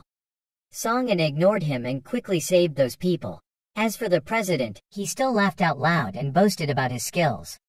It was exactly like a capitalist who was always a worker and had to be exploited to death. Right now, something happened to the mine. Monsters started appearing to attack them. Only now do people believe that what Song-in said is true. The vice president panicked and wanted to run away, but there was no way Song-in would let him escape so easily, because of his bottomless greed. So many people had already died. He was so scared that he quickly knelt down and begged Song-in to spare his life, promised not to exploit this mine anymore, and promised to share with him a lot of the money he earned. But in this case, he still calculated money. This made Song-in very angry. Money can never buy a person's life. He punched him once in the face and lay still, while Old Dog was too scared to kneel down and beg Song-in. He asked mercy for them just this once. Killing these people would only make Song-in dirty his hands. The first thing to do is to prevent the monsters from the S-class copies from rushing out. Song-in solves the magic for Tian Xing. Everyone else has already left this place, advising Tian Xing to leave this place as soon as possible. Tian Xing also thought that Song-in wanted to go there to save the workers, but Song-in was powerless and those people could not be saved. The next thing he would do would be for himself. The S-level difficulty clone could only be encountered but not requested. This opportunity must be entered to earn more equipment, letting Tian Xing know that his purpose is to become really strong. Because Song-in now has a lot of people who need him to protect. In addition to that, he still has one skill slot left. The S-class clone might have a skill that is extremely suitable for Song-in right now, and Tian Xing was also surprised to hear these words. This was the first time he met someone this brave, so Tian Xing asked Song-in to let him join the party. The difficulty level S adds one person to increase the survival rate, and as a reward, Tian Xing lets Song-in divide it however he wants. For the reason that before, Tian Xing was always alone, trusting in his own strength to farm monsters alone until he killed 9,999. he received the title of Special Bravery. Song-in sneered upon hearing these words. He was quite similar to Song-in himself before. If you want it, there's no reason to refuse, but you still have to remind Tianxing first. This is a high difficulty level. Even Song-in is not sure he can return alive, but at this point Tianxing is not afraid. Life must take risks to find new paths. If you want to become the strongest player, you must grasp every opportunity that God gives you. The two of them entered the Undead Abyss S-level copy together. Song-in rushed up to kill a few skeletons. Their level must have almost reached level 60. The warning system constantly reminded him that the number of monsters in this area was too large, and also activated his adventurer skill, causing Song-in's attack to increase. Their strategy of using many to fight few had absolutely no effect on Song-in. He used a skill that caused widespread blindness on them, then gather a powerful attack in one blow to wipe out this place, then turn around to see if Tianxing is okay. Even though he is really strong, the difficulty of this dungeon is S-level, so you can't be careful. But Song-in was worried and Tianxing was more than capable of defeating these skeletons. With long-range shooting skills plus additional attributes when combined with magic crystals, each arrow that Tianxing shoots has a different status. Every time he kills a skeleton, magic stones fall from its body, so Tianxing can freely show off his skills without worrying about running out of magic crystals. Song-in was extremely surprised with his abilities. In terms of bow knowledge, Tianxing is the best. According to his calculations, it will only take about 14 days for the devil to land. In addition to improving her own strength, Song-in also wants to invite more strong people to stand side by side with her on the battlefield. But he was a bit worried about whether there was any chance of luring Tianxing to the Zero Guild. Suddenly, a rock fell straight towards Song-in. Luckily, he was able to detect it and avoid it. A mini-boss appears. Its level is up to level 65. It summons 4 undead knights. If it's normal, it's okay, but these knights have an indestructible buff, so this phase is a big trouble for Song-in. They shot their bows straight at where Tianxing was hiding. Just one shot caused the rock to explode. Tianxing was startled by the power of that arrow. Thien Tin still had time to dodge but didn't understand what the hell they had just done.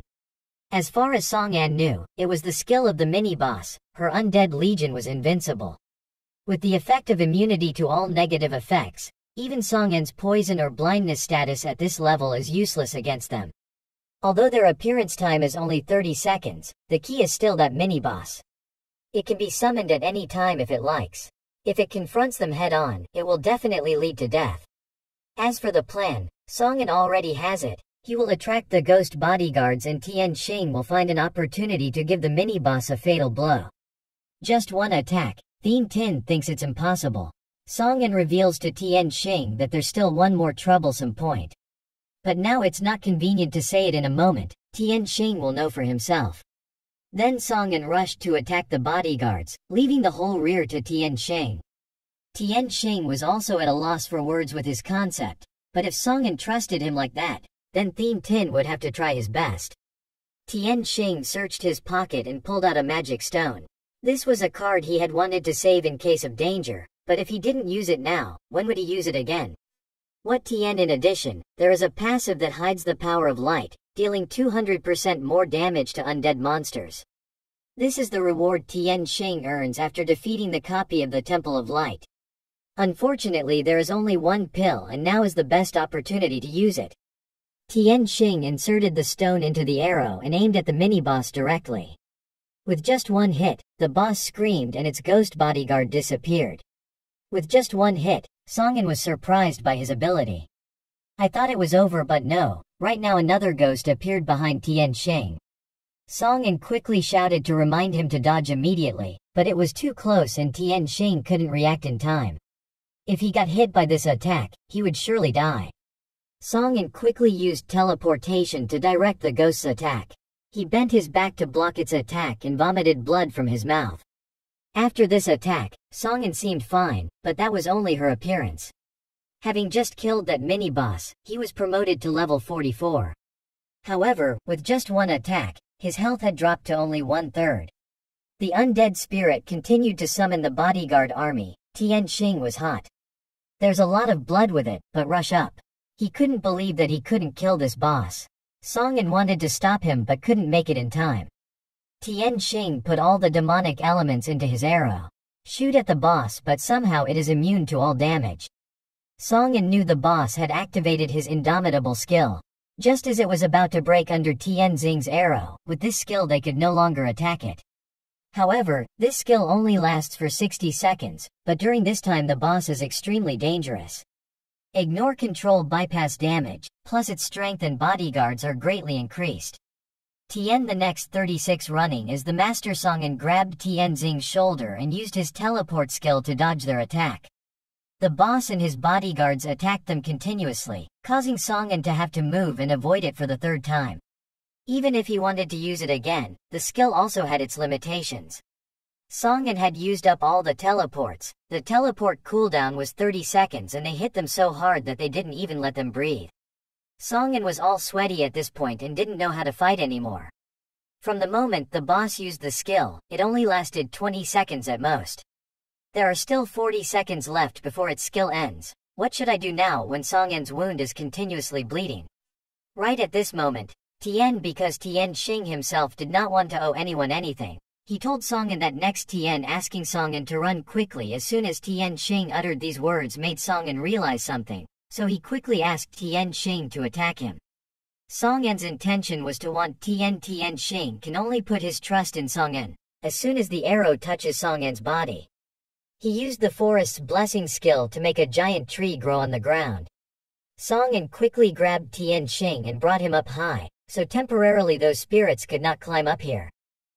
Song-in just smiled lightly and gave Tian-Shing a like, thinking that he completely trusted Tian-Shing. That's why he made such a request. Believe me, this makes Tian-Shing a little emotional, because up until now he has always acted alone and no one trusted him. Hearing that, Song-in immediately shared a bit of her past with him. At that time, Song-in also had the same thoughts as Tian-Shing. Not trusting anyone alone is the strongest, until you meet valuable companions to put your back in for them to take care of. Right now, Song-in invited Tian-Shing to join his Zero Guild. Song-in didn't force him to do anything, just reminded Tian-Shing that the solo player path will be very difficult in the future, so Tian-Shing can consider it a bit. The boss's skill casting time ended, and it and the ghosts disappeared immediately after. With the achievement of defeating the mini-boss, the level of Song-in and Tian-Shing increased another level. He received the boss's upgraded weapon, with the same spirit summoning skill as it. Lasts for 30 seconds and the power of the summoned spirits depends entirely on Song-in's strength, in addition to the boss's indomitable will skill. After dying, Song-in will enter a state of immunity to everything for 60 seconds, but if death is over, this skill is useless so Song-in ignores it. Find another skill that is much more useful, then look at the staff. Although it is not an S-level item, its effects are still very useful. At this moment, they heard screams for help. Tian-Shing thought it was the sound of workers trapped in the mine. But Song-in felt that was not the case. He said from the beginning that there was no way to save those people. This scream was definitely from someone else. Everyone was curious as to who was stuck in this mine. But as soon as you step inside, you will immediately know that the cry for help is coming from behind a giant door. This door gives Song-in a feeling of insecurity. The monster just now is just a mini-boss, but the real boss of this copy has not appeared yet. He suspected it was just behind this door. Having come this far, turning back would be a waste. Moreover, Song-in's original purpose of coming here was to get S-level equipment from the boss. Coming to this point, he could only risk his life once. Song-in did not hesitate to go inside. The cry for help came from a headless armor. He hoped they would find a head to help him. Sure enough, this monster was a boss. Song-in quickly used his teleportation skill to attack it. But no matter what, the boss couldn't cause any damage at all. The boss angrily grabbed Song-in. Luckily, Tian-Shing provided timely support so Song-in could move to a safe location. Just now, Song-in's bone knife completely failed to break through the monster's defense, but Tian-Xing's crystal arrow did cause damage. From there, Song-in deduced that this boss's defense is extremely high, only magical power can damage it. The boss pulled out a sword and asked if they had met Felina. Felina is the boss's queen in the past, and is also the one who stole its head. It had been waiting for 300 long years just hoping for the day it could meet her again. The boss swung his sword, causing everything around him to twist. Then it took advantage of the twisting force to pull Songin and Thien Tin towards itself. Songin and Tien, it was beyond their control. Songin quickly grabbed Tien Xing and wanted to teleport away, but the boss discovered it and did not allow them to run. A sword shot straight to Songin's face. He was startled and pushed Tien Xing away, leaving him alone to bear its attack. The boss's slash hit Songin's waist, just a little more and it would slice across his body. Songin bent his entire back to fend off the boss's attack. The stronger it held him, the faster his health decreased. Tien Xing could not help in this situation at all. The boss was delighted with Songin's will to resist. At this point, he started to pale and this boss was too strong. If he continued to stay here, he would surely die. Songin looked at it and saw that this boss had no head, and he didn't know if it had the concept of vision or not. But at this point, there's no other way but the only option is to take a risk. Songin unleashed the black smoke skill on its face. Songin's bet was right. The boss indeed fell into a blind state. He shouted, remembering that this was the skill of the Mouse King he had once met. At this time, it stepped back in panic, looking for its crown, creating space. Tien Xing quickly ran out to help Songin up. His remaining blood was too little, danger warnings were constantly coming, and he no longer had the strength to run. Songin had to rack her brains to think of a way to deal with this boss. Right now, the boss screamed, memories rushing back to its mind when Songin used the Mouse King's smoke skill. It was that King Mouse that stole the boss's crown. It angrily rushed up to attack, wanting to take back what belonged to it. Songin's face turned pale and he couldn't stand up with such a serious injury. Is there any other way? Songin tried his best to remember the programming, see if there were any bugs or hidden features that could save him in this difficult situation, when the boss's sword was about to touch his neck. Previously, there was also an infinite mineral mining bug that never went away that Songin had to rack her brain to think of a way to fix, and the game's release time was approaching. If you don't fix this bug quickly, the game will be unbalanced, at which point the fat boss will kill you. So Zai Wei immediately showed Songin a way to turn this place into a place with hidden features. Human greed is bottomless. Just let them exploit freely and once the limit is reached, an extremely scary copy will appear. There is only entry but no exit. Songin himself designed this copy. Now he remembers everything and its purpose of existence is to punish greedy people, so there are absolutely no bugs for him to know. Take advantage of it all. Songin quickly grabbed Tien Xing's hand and moved to avoid the boss's attack. He could not have imagined that the copy he designed himself would be the thing that killed him at this moment. The boss continued to attack, demanding that they return the kingdom to it. Songin's health was too low at this point. His vision became blurry and he couldn't even hold a bone knife, let alone fight it back. Tien, this is the last way to survive, but Songin knows it won't be long, when this boss still has another skill. Seeing them hiding on the tree, the boss immediately used his skill to drag them down in front of it. It declares that no one can escape it, then swings its sword to euthanize them. Under its too strong pressure, Songin also has no other way. You've tried everything and now you don't even have the courage to confront it anymore, so I have to die here now. Right now, Songin's vision became very hazy. He woke up startled and was immediately patted on the head by his fat boss. He turned around and discovered that this was the office from before. Why the hell is he here now? He was clearly fighting the headless boss just now. Is it possible that everything that happened was just a dream? Suddenly Songin had a headache. A faint voice was continuously waking him up. It was not clear that he had been slashed across the body by the boss just now. But still standing here now, he can only go back to the past. The fat boss patted Songin's head repeatedly, urging him to wait a few more people until the game was released and then forced Songin to quickly fix all the errors. Songin quickly returned to her desk. Everything in front of her eyes was too real and not like a dream at all. The only explanation is that the other game triggered a bug that sent him back to this place. Sitting down at the desk, looking at his previous computer, Songin suddenly discovered that there was some strange software appearing on his computer. Songin is sure that he didn't use this software in the past.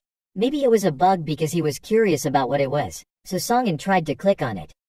As soon as Songin clicks on the software, the game notice board appears again, congratulating Songin player for activating the Starker triangle. Song-in was startled by this fact that the Starker Triangle is a system created specifically for lucky people. Only those who are knowledgeable about the game's bugs, plus have used at least 20 bugs, are eligible to activate the system.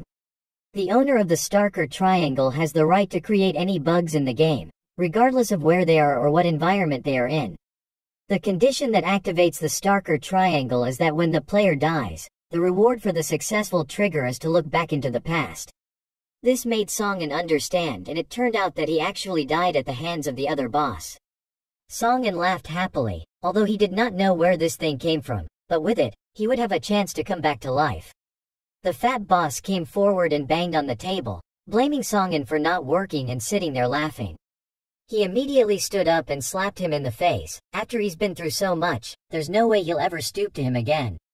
Next is to push the fat boss to the ground. This is the chance for him to get revenge for everything he did to him. Seeing Song-in beat his boss, everyone was so scared that they rushed over to pull him out. Sun Yu cursed Song-in straight in the face, saying that if he did this, he should prepare to go to the police station and sit down. But Song-in is not afraid to turn on the kind of licking the boss's ass for her. He doesn't even accept it, and then says the words that everyone in the company wants to say. This damn company doesn't have any fairness for its employees. They always force overtime, but there's no salary or bonus at all. Furthermore, they still owe their employees salaries all year round. People like the boss and Sun Yu are truly hopeless.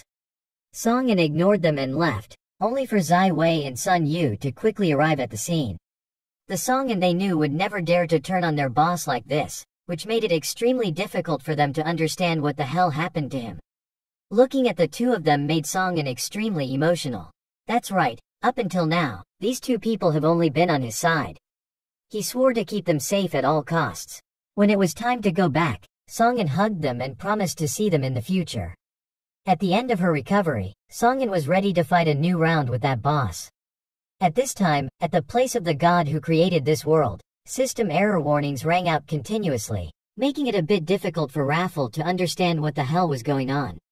She felt like she had been returned to a moment ago, and God also felt that there must have been a player who had activated this mechanism.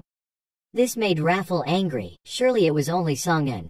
She wanted to punish Song-in, but the god stopped her. This is just a small test. The larger test will take place in 14 days. Meanwhile, Zai Wei and Sun Yu's group are also fighting the boss. Sun Yu and Lin Nan's team rushed forward to confront it first, leaving Zai Wei behind to wait for the opportunity to finish it off. They must try to take advantage of the time to increase their levels. No one wants to be a burden to others. Right now, they felt something very strange. They had clearly defeated the boss, but why the hell did it appear again? Zai Wei had an uneasy feeling, not knowing if Song-in was okay. At the guild, Li Triet-du also noticed this problem. He thought that Song-in had activated a bug to turn back time. This makes Na a bit angry. The wartime is almost here. If Song-in is not busy, then she will go out and cause trouble. Bai Mu thinks in a different way, thinking that Song-in encountered some unfavorable situation, so she had to go back in time. Speaking of which, Li Triet-du quickly checked the situation of Sha Qi's group. They were exploring the entrance to the Zenin Hellgate. At the underground castle, Song-in took a slash from the boss and fell down. The boss slashed his sword at this moment, making Tian Xing remember his childhood days. He himself has been alone since the day his father left home, and then the day this game appeared and took his mother's life. So from then on, Tian Xing always tried to become stronger, to fight the fate that was always imposed on him. Tian Xing tried little by little to get to where he is today, with the belief that he alone can do everything. Until he met Song-in, he had to change that thinking. A completely open person welcomed him, helping him escape this long lonely road. If chosen again, Tian Xing promises not to refuse to join the guild. Tian Xing was ready to die. This was exactly what Song-in wanted to hear. He jumped up to block the attack for Thien Tin, which startled Tian Xing. How the hell was he still alive? Even the boss couldn't believe this. It had obviously already killed Song-in just now. Song-in became angry and told him that the thing he killed before was him from before, but now he was alive again, full of blood, so don't try to bully him again. Song-in rushed forward to blind the boss and then reminded Tian Xing to quickly shoot the arrow. Only his magic arrow can cause damage to the boss. Although I don't know what just happened, if Songin has come back to life, there is definitely still a way to live. Tian Xing shot repeatedly into the boss's mouth and Songin did not give it a chance to counterattack. Knowing its weak point, there was no longer any difficulty. Above all, he still had a trump card that Feng had given him. It was the magic gun. Songin pulled out the gun and poured half of his mana into its mouth. The boss immediately slashed a space tear. It crawled into it to avoid Songin's attack. But Songin already knew this move. He redirected the attack to hit it. Spending half of its mana and only hitting it lost 1/3 of its health. At this point, he can only think of another way. Tian Xing quickly tied the boss and thought that he took this opportunity to escape. But Songin refused. This boss has a way to move space, can't run, can only risk his life with it. Tian Xing understood that if Songin wanted to, he would stay and fight with him, promising to join the Zero Guild after killing this boss. Being beaten made the boss very angry and then he shouted, vowing to kill them all. He continued to use the space bending move to draw them closer. Songin never lets the same move happen twice. Instead of sucking it, he rushes straight to fight it. With this state of full force, he was completely confident that he could block its attack. As soon as the two swords collided, the boss activated a new skill. Countless undead flew out from it to attack Songin. Although it didn't deal as much damage as it did, it greatly affected his mind, his body no longer obeying his commands. Tien, this kind of thing can't fight it directly. The boss tells them that the only one who can win it is Felina. As for the others, it killed all of them. It continued to swing its sword to pull them close to it. Fortunately, Songin had just time to teleport to take Tian Xing to another place. It's not good to continue like this. Songin quickly thought of a way to use more magic guns one more time. Turn on the props panel to see if there's anything else that can be used in this situation. Right now, he remembered the item dropped from the mini-boss outside. Songin summoned the undead to stop the boss. It immediately recognized the weapon as Felina's. It was given to her by his own hand to prove his love. Memories rushed into the boss's mind. No matter how much he loved his queen, it was she who sent the Hademon Kingdom's army to rob him of everything he had.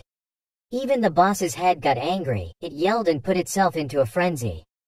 Decreasing its defense instead increases all of its own stats by up to 200%. With just one slash, the army of Ghost Songin summoned all disappeared. Although it has become stronger, this is Songin's opportunity and it no longer has as strong a defense as before. You can use a bone knife to attack it. This is the best chance to finish it off. Songin rushed up and slashed its back. The boss immediately used the same move to control Songin's mind. He quickly used teleport around the boss's back to launch a blind fire move, but its speed is now too fast. Songin was hit by a wall. Tian Xing used magic crystal to bind the boss, then worried to see if Songin was okay. Songin was negligent and he forgot that in its violent state, its speed was very fast. The boss broke free from the rope and rushed up to attack Songin. Songin was seriously injured. The teleport skill was still on cooldown, should he die again. Right now, he remembered the Starker triangle that allowed him to create bugs. If he didn't use it now, then later. Songin immediately activated the skill to create a safe room right in front of it. Songin also brought Tian Xing into the safe room. This is the first time that Tian Xing has seen a puzzling bug that is obvious. As for the headless boss, he quickly searched around, not knowing where they had gone. Songin didn't have time to explain too much and quickly drank a bottle of water and completely recovered his injuries. The Starker triangle allows you to reuse bugs that you have encountered before. This room is absolutely safe, but hiding in here won't solve any problems. In the end, we still have to deal with the other boss. Songin broke the safe room and then another bug, causing the ping in this room to be abnormally high. The boss wanted to use the space slashing skill to suck them in, but the ping was too high. He couldn't even lift his hand. If the ping was high, he obediently stood there and took the blow. Songin and Tian Xing teamed up to attack it continuously, but it only took a while for the boss to get rid of the bug right away. Returning to its normal state, it can block all their attacks. The boss was so angry that it didn't matter what tricks they used. In the face of absolute power, it was all useless. It knows they have a trick to hide away. That's why it slashes around the room so that they don't have any space to hide. A wide area attack that hits everything within its range. Songin and Tian Xing could not dodge at all. Although its damage was not much, but gradually worn down, their blood would also run out. The situation is not good at all. Song-in did not expect it to have so many moves. Tian Xing shouted to Song-in to continue using the safe room. But if you can't be in the same situation, you can only use that bug once. You have to think of another way that Tian Xing is about to resist. Song-in wrung his brain and thought if there were any bugs that would work in this situation anymore. Surely there must have been a sudden Zero Mouse appearance. It carried a crown, thinking that this crown would surely be effective against that boss. Even though she didn't understand what it was, Song-in still decided to trust the Mouse Zero for once. He teleported to the boss's face and used a blind skill, but what skill was it? Why did the boss angrily scream and swing his sword wildly? This skill cannot be compared to its speed. It hit Song-in, causing his health to drop even more. Currently, Song-in has lost too much blood and has run out of elixir. If he doesn't defeat the boss to level up, he will die. It seemed like we could only bet on the next attack. The boss came in front of Song-in and swung a powerful blow at his head. Song-in bent her back and blocked the attack until she vomited blood. With all her remaining strength, Song-in was able to repel its attack. This made the boss very surprised that he could do that.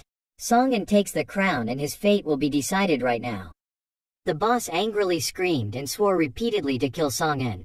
Currently, it was still in a blind state, so Song-in could easily throw the crown straight at its head. Immediately felt something was wrong. Something was penetrating inside his head. It doesn't know what it is, it just feels painful. 300 years ago in the kingdom of Hadimon, the king gave an order to marry his only sister to the king of the Doer kingdom. This made Felina very confused as to whether the Doer kingdom was their enemy. The kingdom's military advisor spoke up for the king, stating that the current situation is very helpless. Just received news from the front line that the king of Doer has killed all 30,000 of their elite soldiers. This made Felina burst into tears, wondering what her brother thought he was. Why would he give him to Doer? Was he just a pawn in war? This made the king angry and threw the glass of water straight at where Felina stood. Felina was not afraid and jumped straight away. What my brother didn't get from the battlefield, but he let me sell it to achieve my goal. The king didn't bother to explain much, just assumed that a woman like Felina could never understand that. The matter has already been decided and it's impossible to change it now. This guy knows clearly that King Doer is brave and cunning. On the battlefield, he is invincible in the world and cannot fight head-on, so he has to use beautiful tactics. A few days later, at the Lac Nyat mountain range, the two kings met face to face. Because Felina was so beautiful, King Doer could not refuse this gift. At first Felina did not want to go because she thought King Doer was a scary, cruel and inhumane person. But now when he pulled Felina into his arms, she fell in love, completely different from what she imagined. King Doer is a tolerant and generous man, very loved by the people. The important thing is that the king treats Felina very well, never considering her a prisoner of war. Being by his side made Felina feel alive for the first time in her life, feeling happy. It was also because of their marriage that the Doer kingdom and the Hadimon kingdom signed a peace agreement. But Felina knows that his brother is a big maniac, he certainly won't stop here. Without a strong opponent, King Doer, Felina's brother, began to expand his territory. The territory of the Hadimon kingdom grew larger and larger, encroaching on the territories of neighboring countries. That peace did not last 5 years before the two countries once again confronted each other. Felina tried her best to persuade the king to surrender to his brother. Hadimon is no longer like 5 years ago with his current army, easily strangling Doer like an ant. But because of the people, King Doer could not let that happen, so Felina secretly went to meet her brother. She knelt down and begged her brother to give her and her husband a way to live. The name Hadimon just laughed. He was now too strong, the strong had the right, but attacking Doer's citadel was not a simple matter. So he asked Felina to use his title to secretly lead the army into the city. As long as he captured Doer, everything would be over and Hadimon promised to give Doer a way to live. This is the only way, and with Doer's personality he definitely won't give up. So Felina led the army to infiltrate Doer. He is deeply saddened by this, that only Felina is not allowed to betray him.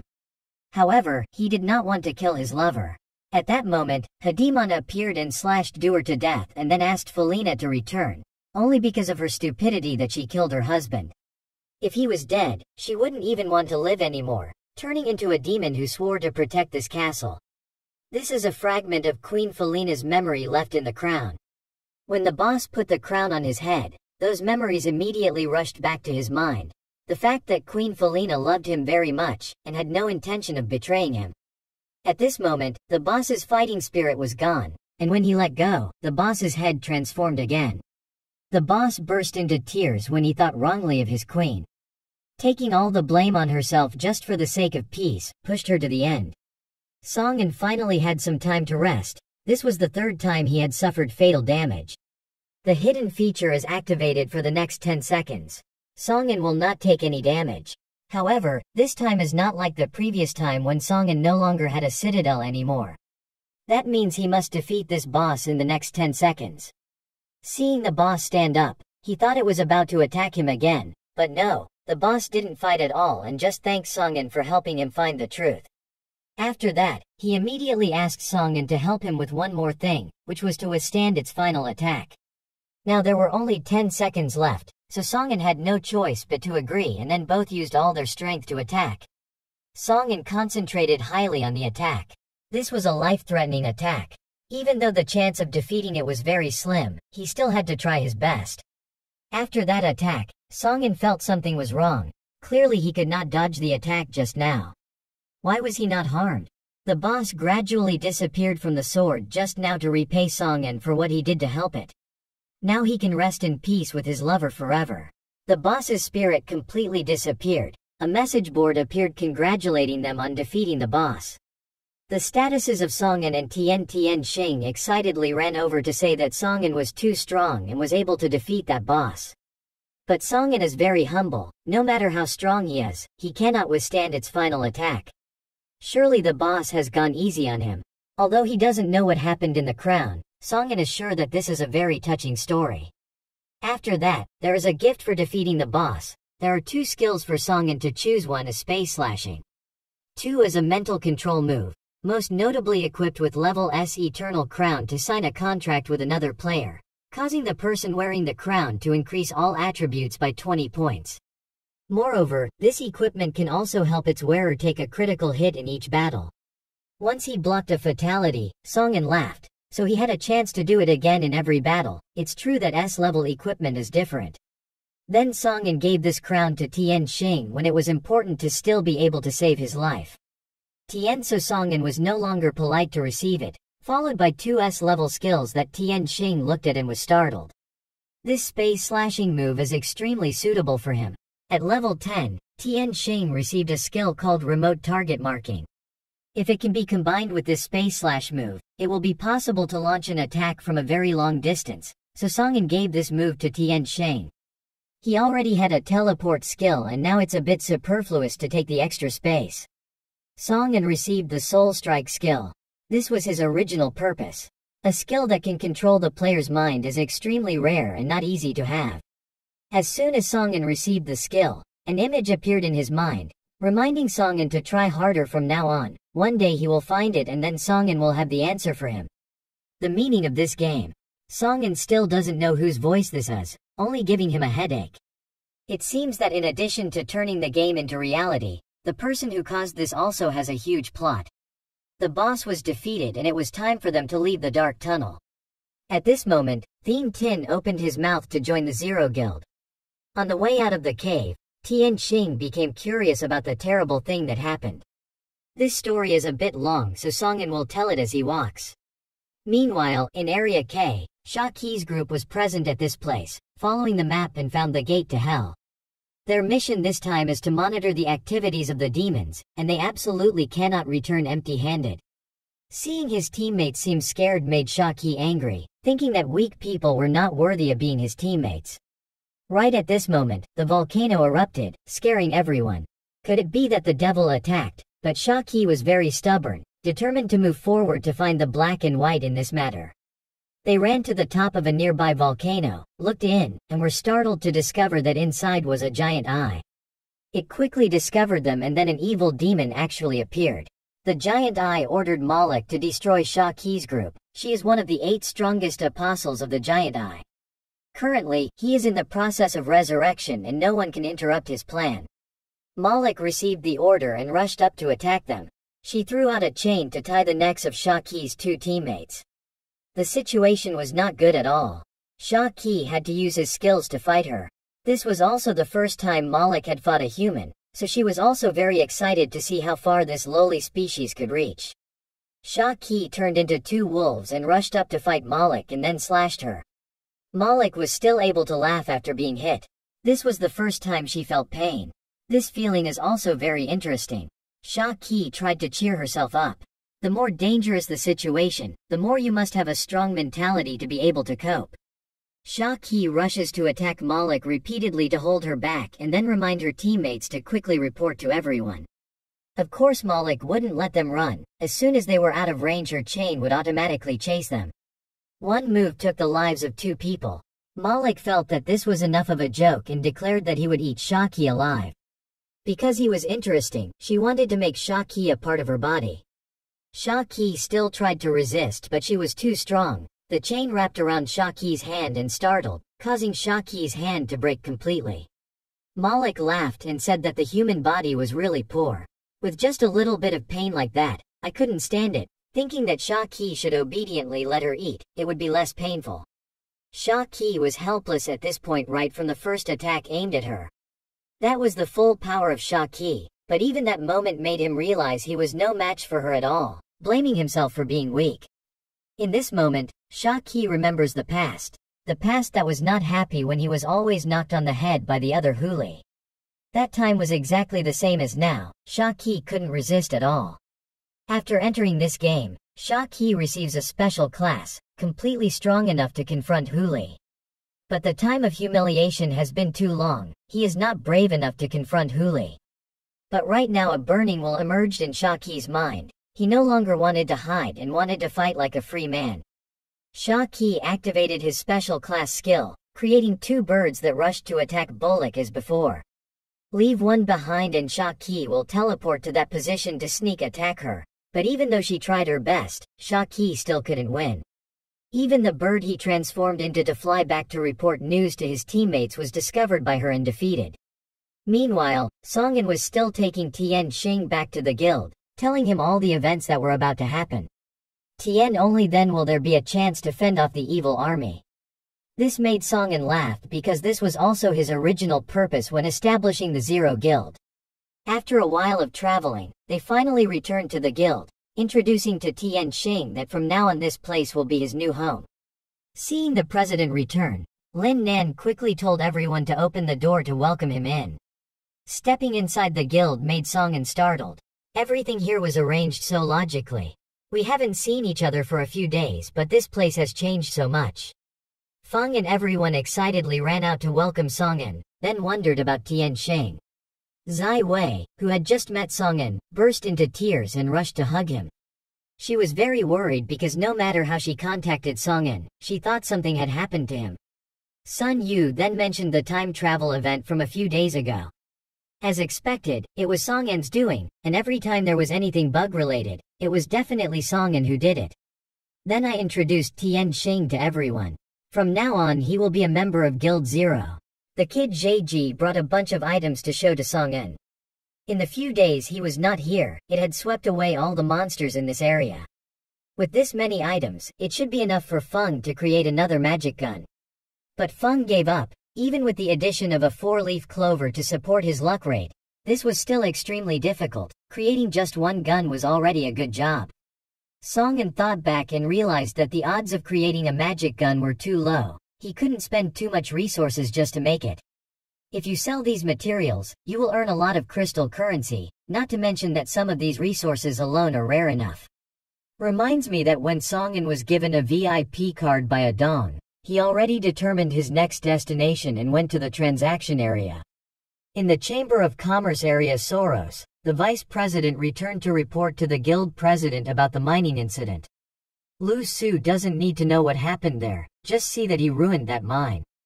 Tu Fai tried to explain that he didn't do that, it was just because a kid came to disrupt everything. Approaching Lu Su, she was immediately punched in the face by her bodyguard. Then, because of Tu Fai's recent dedication, Lu Su spared him one life. This time he didn't necessarily screw up, but also helped Lu Su catch a big fish. She knew that the person who came to disrupt the party was Song-in. If he knew that there was an S-level copy appearing, then he was definitely one of the programmers who should have let this game play. If he can lure Song-in to the Merchant Guild, Lu Su will know the truth of this game. Meanwhile, Song-in's group arrived in City A.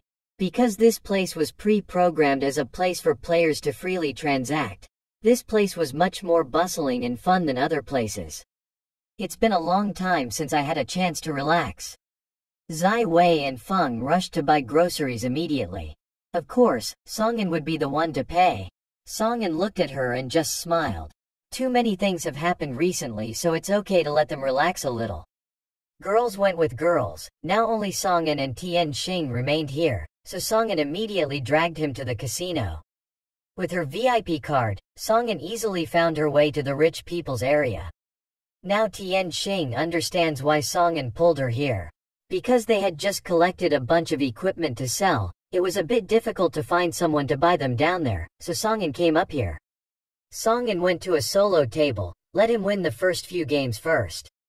Only then will he regain everything he lost. Song-in has already prepared skills to increase his luck. Right now the old rival spoke up to stop Song-in. This is not the real world but the game world. Strength is the most important thing. Money is only part of it. That's why he wanted Song-in to change the bet, which was the knife that Song-in was wearing. Just by looking at it, he knew it wasn't a normal knife. Song-in laughed and accepted it right away, but that was only if he had to bring out a bet of the same value as this knife.